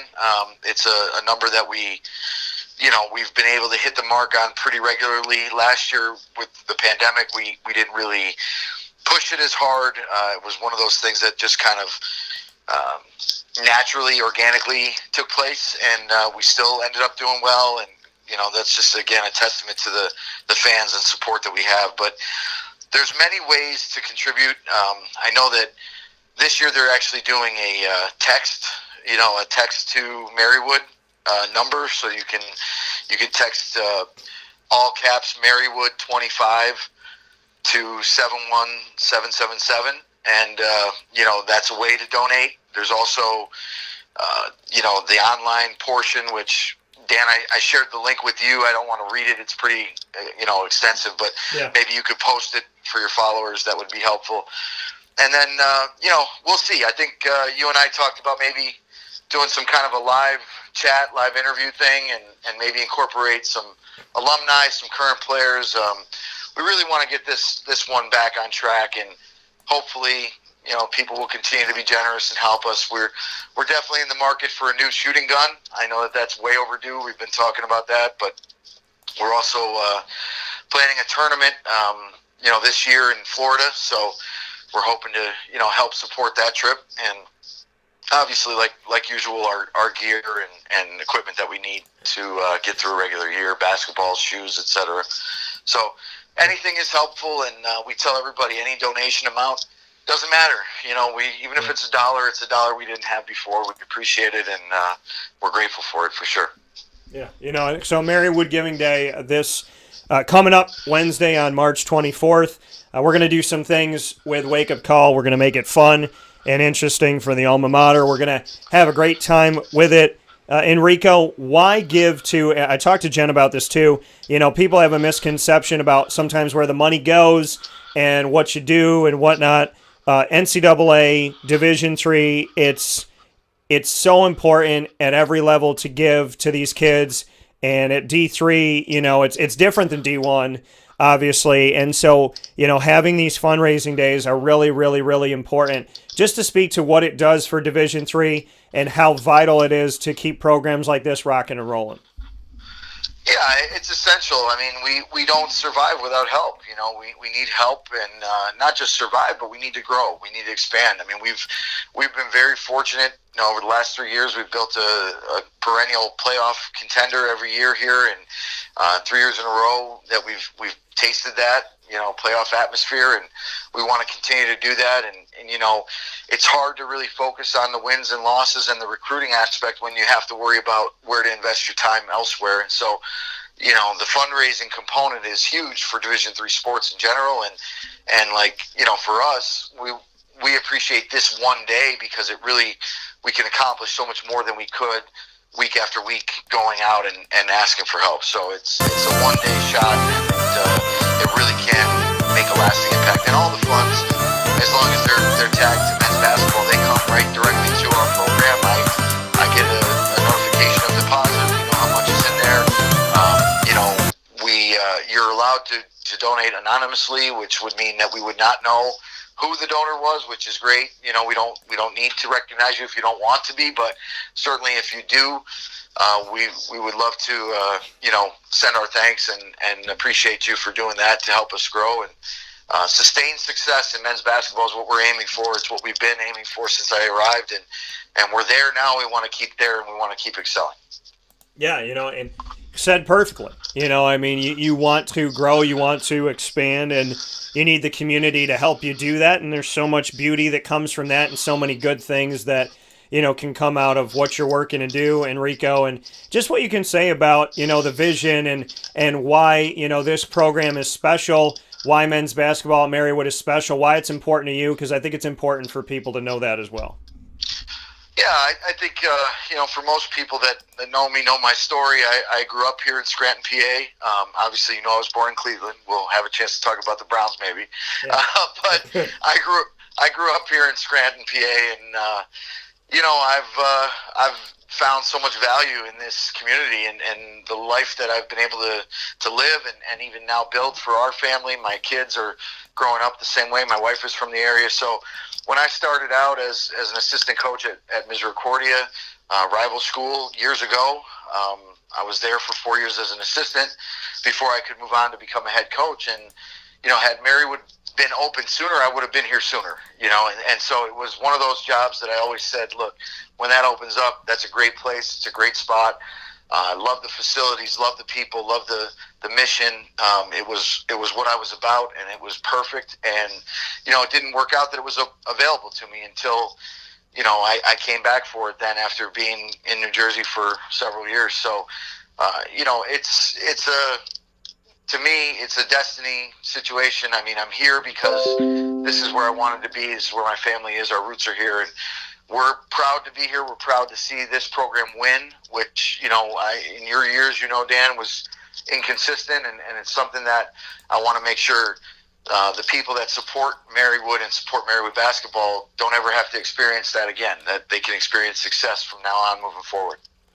Yeah, and that's the beauty of it, that you've been dedicated to this. You've been dedicated to Marywood University and its successes, and I commend you for that, and I commend you for believing in it and for caring about it. What can you say to the Northeast PA community, Pennsylvania in general, to the Atlantic East? Why do you care so much about this program? Well, because I think that there's something special here. I mean, I really do. We tell all of our recruits, you walk into the gym, and we're a young program, Dan. Marywood was a women's institution up until, I want to say, the early 90s, and, men's basketball was one of the first sports that it began on the men's side, and it started out as a JV program for a couple of years, and then, when it went varsity, had some tough times. I mean, it's always tough when you start a new program, but to come into the fold with some other teams that were pretty established already and had years of history and success, it's hard to overcome that. So I feel like we've been doing that. Every year we come into it, we approach it with, okay, we got to make a statement, we got to make ourselves known within this world, this region, and we take a lot of pride in what we do. Obviously, I take a lot of pride in what I do, and our guys have really given so much. They've dedicated so much of their time and their effort towards helping us build this brand, making sure that we stay, focused on academics, focused on community, and then, with the result or the residual that we'll have success on the court. And for them, I really want to help them realize that dream. I really want to make sure that they get to hang a banner. And we tell all of our guys all the time, you come in here, you look around, there's banners everywhere in our gym, but men's basketball isn't up there. And you guys have a chance to be the ones to do it, to hang that banner up, and years later come back like you have as an alum, come back and look around and say, look at that, I did that. Me and my guys, we did that. And that's not just you, but all those guys that came before you that put that blood, sweat, and tears into it, that didn't get to realize that, they helped lay the groundwork for you to get there. So we're just very grateful for everybody that's had a positive impact on our program. That coming here from Enrico Mastroianni of Marywood men's basketball, and appreciate those words so much. Enrico, it's that time. I know that you always tell me I'm not prepared, but you know that this test is coming every week. And most people, most coaches and players would like it because you're not on the hot seat. It's just me. So you can ask me any 3 questions in the world. I am on the hot seat. You're not on the hot seat. So all you have to do is ask away, and you got to come up with 3 questions, and no pressure. Jen killed it. She did an amazing job. She really did, and I'm really upset because, I can't even compare to the questions that she asked you. She was so on point. It was awesome, and I'm certainly not going to be anywhere close to that. I just want to let you know. She's good on the fly. Yeah. Go ahead. So I'll go to Cleveland roots as I already alluded to. Obviously we are in the legal tampering period of the NFL, and my Cleveland Browns, I hope, are going to make a big splash. Yeah. If you had to bet, which was the biggest signing that they would acquire, there's a lot of big names out there. We missed on J.J. Watt. Yeah. Okay, where do you think they go? What's the big splash this offseason? So, for the Browns, I've been paying a lot of attention to my Jaguars since we have $74.9 million to lead the country. Get there. Don't go ahead of me now. Come on. So I'm just saying. I'm I'm excited. So, but where do the Browns go? There's certain things that the Browns need, and there's some guys that have already been locked up, like you said, J.J. Watt and whatnot. The Browns, listen, they did the test of Nick Chubb and Kareem Hunt, and it works. Those guys both ended fantasy numbers in the top 10, 9 and 10. So great for both of them and anybody who has either one of them, which I'm proud to have that. So I would say, obviously they don't need a running back. Quarterback-wise, I'd like to see them pick up a young guy in the draft to kind of groom somebody. Baker's not bad, but he needs to get pushed a little bit. You know what? I would say they need some help at receiver because the whole Odell thing, that relationship is, I don't know. Jarvis Landry's okay, but, T.Y. Hilton's out there. A.J. Green's out there. There's a couple guys out there. Sammy Watkins is out there. Marvin Jones is out there. I could see them making a little push for Marvin Jones. He's not too expensive. T.Y. Hilton's got something left in the tank. Could be fun. Corey Davis is out there too. So, I think that's something. Will Fuller the fifth, he's out there, and Houston's shown that they kind of have been moving people around. So, I would like to see them make some type of a splash at wide receiver. And then, beyond that, I'm looking defensively here at the list here for a second. I'd like to see them give a little phone call to Melvin Ingram, Von Miller, Bud Dupree. Yeah, Von Miller's been one of the names that's popped up a lot. Bud Dupree's popped up. Yeah. Carl Lawson from Cincinnati. I think edge rusher is really the primary focus, at least for all the pundits it is. And whether or not the front office thinks so, that's another question. But, yeah, the defensive line and getting help there is really the biggest thing that I think we're hoping for this offseason. Yeah, so I think giving a call to Javon, there's one guy you don't want. I don't want to say you don't want him, but locker room wise, I'm not a fan, is Yannick Ngakoue. And it's funny how everybody's like, how could the Jaguars get rid of him? That's ridiculous. I warned you about him from being in the locker room for multiple years. Then he got traded to Minnesota, who then traded him to Baltimore, and now he's a free agent. So. Yeah, they traded him mid-year. Right. Yeah, so if you're wondering if I was right, yeah. I would say if he was all that great, then they would have locked him up, and nobody has. So, okay. I would say stay away from. I don't want to try and listen. I want everybody to have success. Go eat. I want everybody to get their money. I'm just not a fan of the way that he is in the locker room. From my point of view, I would not put him on my team because I've already had him there. So, okay. But yeah. So, that's some offense and some defense for you to look at in question number one. Tyson Alualu from Jacksonville is also available, and he's the guy that Mel Kiper, that was when Jacksonville drafted, I think it was 7th overall. When Jacksonville, and no offense to Tyson, I've interviewed him. When Jacksonville drafted him, Mel Kiper Jr., who knows everybody, it seems, he didn't have any notes. And they found some 3-second tape, and he looked at the screen like somebody had just frozen him in time. And I just remember to myself going, that's Jacksonville. Find the one guy that Mel Kiper didn't study, The one guy in America. This man knows Abilene Christian. He knows like every backwoods school, and he didn't know Tyson Alualu. So I can tell you that he's available, and I just hope that Jacksonville, with 10 draft picks, the number 1 overall, 2 first-rounders, 2 second-rounders, and you have $74.9 million, if they can't figure this thing out, then I'm going to do what I said I was going to do as a junior in high school. I'm going to take over the damn team and do it myself. So that's where I was in the Browns a couple years ago, but we're good now, so it's all right. All right. What's your second one? Second one is, obviously, you mentioned your Jags. Yeah. They have the number 1 overall pick. They got Urban Meyer. You know, everybody, it's a slam dunk Trevor Lawrence, right? If not Trevor Lawrence, who else and why? If they don't draft Trevor Lawrence, Yeah. we are going to have a problem.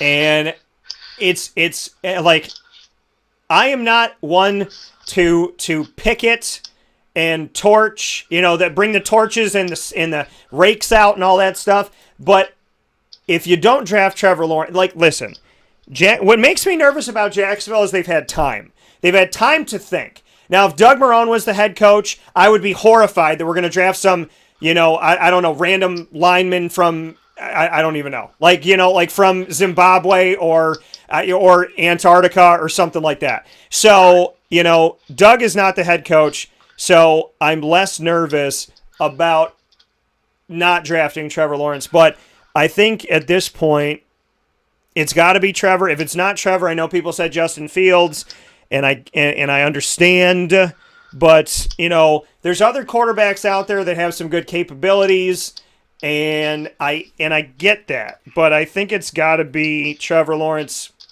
They need help on the defense. They can address that with their second first-round pick. There's a lot of things that they can do, so I just hope that they make a smart decision. I hope that they make a good decision. I think this decision should already be made. But the thing that concerns me is that this should be an easy decision for Jacksonville, but it's Jacksonville. And knowing that my team is who they are, I'm just concerned that we're going to overthink the pick. And I really hope that we don't just draft Trevor Lawrence. Now, Zach Wilson, who they're considering to be taken second by the Jets, I like him too. And so I would consider it, but I would think more they just pick Trevor Lawrence and move on. Like, Justin Fields, no offense to him, go to the NFL, be a friggin' awesome guy, make a ton of money, throw a bunch of touchdowns, but no. Urban, I know that you went to Ohio State and you spent a lot of time there, but no. Ohio State quarterbacks have not translated. They've become wide receivers. So just don't do it to me. Trevor Lawrence was successful in high school. He was successful in college. All he does is win, win, win no matter what. Got money on his mind. He ain't never get enough. And you know that I'm quoting a song. So just draft Trevor Lawrence. He's lost like 3 or 4 games in 7 years. So, and I think Jacksonville's won 3 or 4 games in 7 years. So just let it be what it is. It's Trevor Lawrence. It's done. I'm going to be nervous until the moment that the pick goes up. And I swear to you, Enrico, if they draft anybody else, you better bring your butt to Syracuse, because someone's going to have to stop me from hulking out. And if I'm around Marco on that day, we're going to smash. We're going to Hulk smash. I'm telling you right now. I'm going to be breaking buildings everywhere. So. Hey, they may trade this pick too, right? Get a lot of assets. I don't know. We have assets. There's no more. You got the number 1 pick. Don't botch it. Take the number 1 pick and enjoy it. Don't overthink it. It's like fantasy football. Don't overthink the pick. Just draft who is there and be smart about it. Don't be the guy that makes the guy who has the second pick grin. Don't be that guy. And I just hope Jacksonville makes me proud. I really do. All right, fair enough. Obviously I heard you talk with Jen a lot about it. I don't recall whether or not you gave her your tournament pick, but Yeah. I know your Syracuse team is in there, and that was my childhood team. I told you growing up, so obviously we're rooting for them. But if you had to put a wager on it, what's your Final Four? What's your national championship, and who's taking it home? So you said who's my Final Four and who's taking it home? Yeah. Okay. So I got to bring up my bracket again here. Bear with me, Mr. Enrico Mastroianni. I know it's early in the process. I don't know, and you're making me predict the field when I haven't released it on my own show yet, but it's fine. But if you want to just give a champion, that's fine. Okay. No, it's fine. It's fine. So I will tell you. You asked a question. I answer questions. I ask you stuff, and you answer it. So I would say Gonzaga is going to make it out of the West. Oh man, I would say. Lord, I do not think Michigan's going to make it. I don't think Michigan's going to necessarily make it 2 rounds. So they got a tough draw. Yeah, I don't think Michigan's going to have a fun day. This is what I'm going to give you. Gonzaga, to me, has a great opportunity of winning the national championship. As I told Jen, they are the only team that looks normal this year. They are 26-0. No one of the over 300-plus Division I men's basketball programs has gone undefeated except for Gonzaga. People forget. Gonzaga had a pause like many other teams did. They won through it. 26-0. Nobody looks normal except for them. Duke doesn't. Kentucky doesn't. Gonzaga looks good. Shout out to Baylor. They were high last year. They look good. Gonzaga looks good. Illinois, shut up. The committee is obsessed with the Big Ten. They chose 9 schools. They're obsessed with the Big 12 and the ACC. They took 7 apiece. They're obsessed with UConn, which I'm still trying to figure out. And they're really high on North Carolina and Wisconsin, which doesn't make sense to me, although I do appreciate them both. Mind you, Baylor getting past Hartford means they get the winner of North Carolina and Wisconsin in the round of 32. Right. So this tournament is going to be insane. The only reason why I won't give you more information is because I do a release where I write it all down and you get to watch it. Yeah. So all I'm going to tell you is I thought it before. I thought it at the beginning of the season. I thought it through the season. I don't worry about it during the season. I think about it now. Gonzaga, to me, has a great opportunity of being in the Final Four and being a championship caliber team. I will also tell people that, to quote myself from last year, I said that the Dayton Flyers, by far, should be the most upset about Corona in college basketball because they could have arguably been the number 1 overall seed. And I said, when are they ever going to be a number 1 seed again? To show how different a world is, Dayton didn't even make the tournament this year after having Obi Toppin and being one of the top teams last year. I remember when you said that last year. I thought the same thing. I thought, wow, that's pretty powerful. It's probably true. You're never going to, not that you're never going, but it's going to be a long time before you get to that point again. So, I feel terrible for Dayton, and it's not fair at all. So, with that being said, the committee listened to me on a lot of stuff because I did my bracketology, and I was high on Purdue, and Demetrius Nichols thought I was nuts. And I kind of think they're a sleeper, honestly. Yeah. I like Purdue. I like the way that they play. I had Wichita State making it, and so I'm happy they did. I would not want to play Georgetown. And shout out to St. Bonaventure getting a 9 seed from the committee. And Alabama, you got to play Rick Pitino. So, hello. This tournament has stocked up to be something cool. Houston's at the bottom of the Midwest bracket with Illinois. I think that, Houston's a sleeper, even though they're a 2 seed. They don't get respect. West Virginia, Bob Huggins is back in the building. So love that. Georgia Tech's got a shot to play Illinois in the round of 32.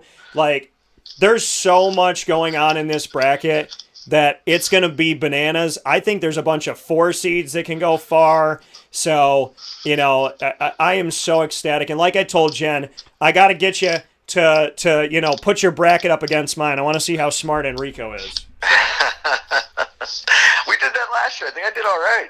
I'm not sure where I finished, but I think it was a top 10 finish. Yeah, well, we're going to see how you do this year. All right. Make it happen. See what you've learned. So, with that being said, predictable though, with everything going on and all the teams that missed time, and who knows if we get into this tournament and some teams can't even go forward. That's a possibility too. Yeah, and that's the thing. I mean, I hope everybody stays healthy, safe, and happy more than anything, and that we get through this tournament and we give the fans some normalcy, and that things look better going through it, and they look better moving forward from here. So, absolutely. Looking forward to all that is to come, as well as with Marywood Giving Day on Wednesday, March 24th. Mr. Mastroianni, I appreciate you. Shout out to Jamie, Angelina, Elena, Marco, the whole family, your aunt and uncle, who are awesome people to sit with. And I appreciate you, so very much as always. So thank you for all you do. Thank you for being here today and navigating through this with us. And I know that God looks kindly on Enrico Mastroianni because you're good people. So I know he'll take care of you. So when that door opens, make sure you walk through it.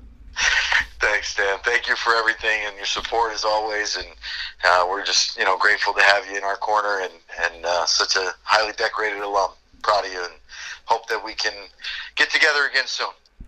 Yeah, I'm telling you, man. Well, hopefully before December's Spider-Man, but I think my governor said I'm allowed to go to Northeast states. So there you go. All right. I think I can cross the border of Pennsylvania and New York. I think that's okay. So we'll do what we can, but I'll look forward to seeing you soon. Sounds great. Thanks again, Dan. All right, take care. All right, bye.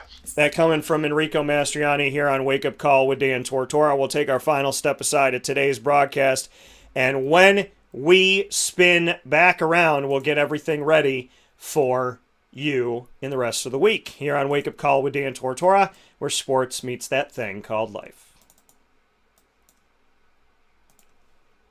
Carvel DeWitt, it's what happy tastes like. Do you know why? Because we make ice cream. Creamy, rich, flavorful ice cream. Not yogurt or iced milk like some of our competitors. Ice cream. Fresh, by hand, daily. For the calorie conscious, we have something new for you. Our new Carvelite. Same great flavor, creaminess, and texture of our regular ice cream with only 35 calories an ounce. So whether you want an ice cream cake, flying saucer, dasher, carvalanche, hard or soft ice cream, we will satisfy your craving with our fresh, handmade regular or new Carvelite ice cream. Carvel DeWitt. It's what happy tastes like.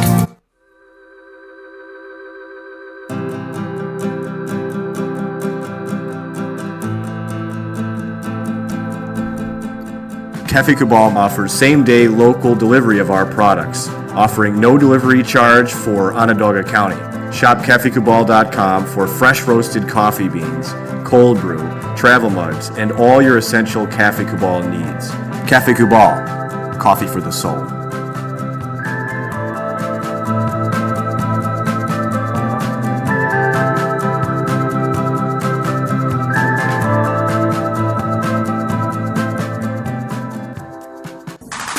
The Wildcat Sports Pub in Camillus, New York is located on 3680 Milton Avenue in the Home Depot Plaza. It is your family-friendly sports bar and restaurant. Folks, some sports bars aren't family-friendly. Some family-friendly restaurants are not sports bars. The Wildcat Sports Pub in Camillus, New York is proud to be both. It is that marriage that you've been looking for years. The Wildcat Sports Pub is your home base for your sports bar and restaurant needs, games for the kids, indoor and outdoor activities, and enough things on the menu to come back every single week and get to try something new.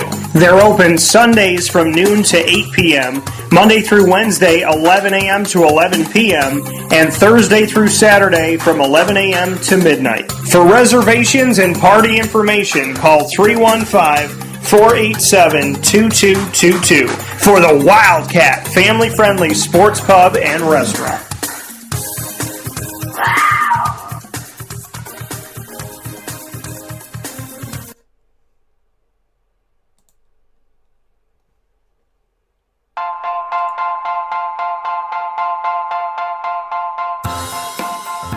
Cafe Cabal Mobile Cafe brings the cafe experience to you.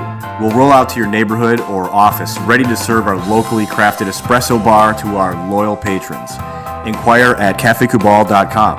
Cafe Cabal, coffee for the soul.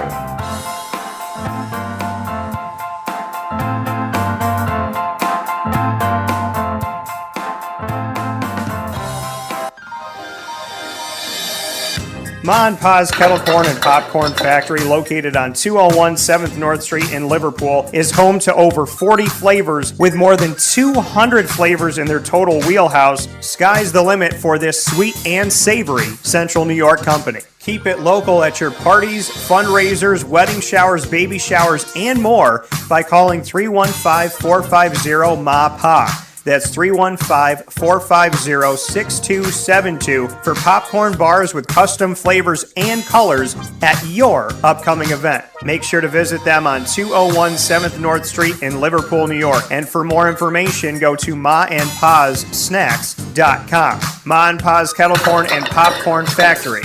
How corny are you?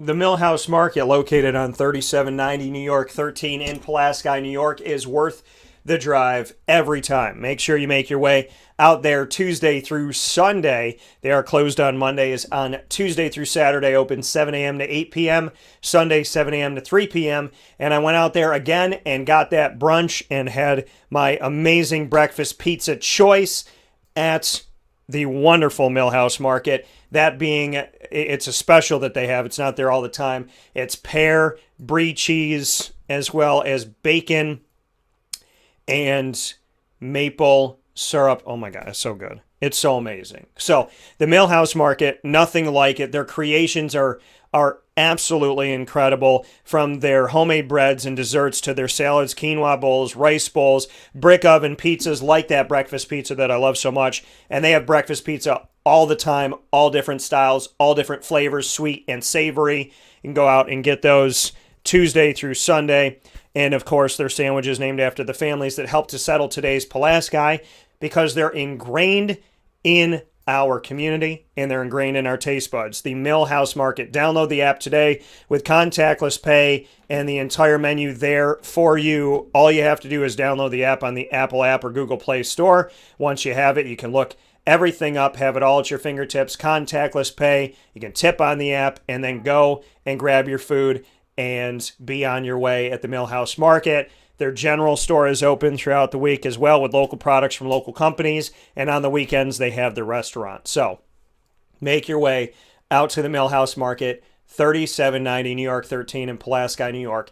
Absolutely, positively, without doubt, worth the drive every time. With that being stated, I want to thank my guests on today's show for Alma Mater Monday, something new that we did and something we could be doing in the future. Big shout out to Jen Carleton and Enrico Mastroianni of Marywood women's and men's basketball, respectively. Marywood Giving Day is coming up on Wednesday, March 24th, and you can be sure that Wake Up Call is going to do something awesome for that.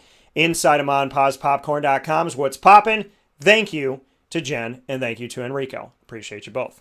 Inside the Cafe Kubal Studios, we have a fantastic week set up for you. Christopher McKenzie from Syracuse Football History, as well as Jacob Hill from Syracuse Football History, are going to be joining the show. Going to have a lot of fun with that. A lot of great stuff coming up with them this Tuesday. The ingredients to success from Avicoli's.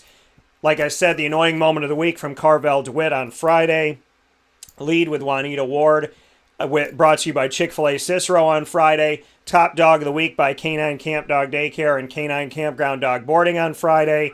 We have a special for Dave Paziak, a Zoom call where he gets surprised by Danny Frisina, as well as Zach Thompson and Justin Stearns, who are all from his coaching tree. For those of you that heard my interview with Dave Paziak, he spoke about the three coaches that he brought up, and he tried to train and learn, and players he had on the team and guys that coached with him, and now they're part of his coaching tree as he tries to give back to the community and be more than just himself. They surprised him on a Zoom call that will be unforgettable because he has no idea it's coming. Really excited about that. We're going to be showing that on Friday right after the Top Dog of the Week. And so many other great things are coming up this week. We'll talk about the brackets. We'll get you ready for March Madness. It's going to be bananas, and I'm really, really excited about it. So with all of that being said, have a fantastic day. God bless you as always. Stay safe, stay well, stay together, and believe in the goodness of humanity and be the good you want to see in the world is something that you got to live by. Monday through Friday, 9 a.m. to 11 a.m. Eastern Time, you'll find us here. Tammy Reese and I are off this week. She had a schedule change, so we'll pick up next Monday, March 22nd, for an extension of Wake Up Call called Reese's Pieces on Facebook Live. Wake Up Call with Dan Tortora is live for you Monday through Friday, 9 to 11 a.m. Eastern Time. Watch on Facebook.com/LiveNowDT. Listen on MixLR.com/WakeUpCallDT. Also find it on WakeUpCallDT.com and on YouTube.com/WakeUpCallDT. Our archives have plenty of shows stocked there for you, including Tourney Time Talk. We'll be adding that with John Wallace as well today. Stitcher, MixLR, Spotify, YouTube, iTunes, and Apple Podcasts, iHeartRadio, TuneIn, Podbean, and more. Search Wake Up Call with Dan Tortora to get your favorites today and to go through our archives of over 1,500 shows at this point. Thanks to our Central and Upstate New York partners, Cafe Kubal, Carvel DeWitt, Wildcat Sports Pub, Chick-fil-A, Cicero, Canine Camp Dog Daycare, Avicoli's. If you go to myavicoli's.com and use the promo code AVS10, you get 10% off all of your orders at myavicoli's.com.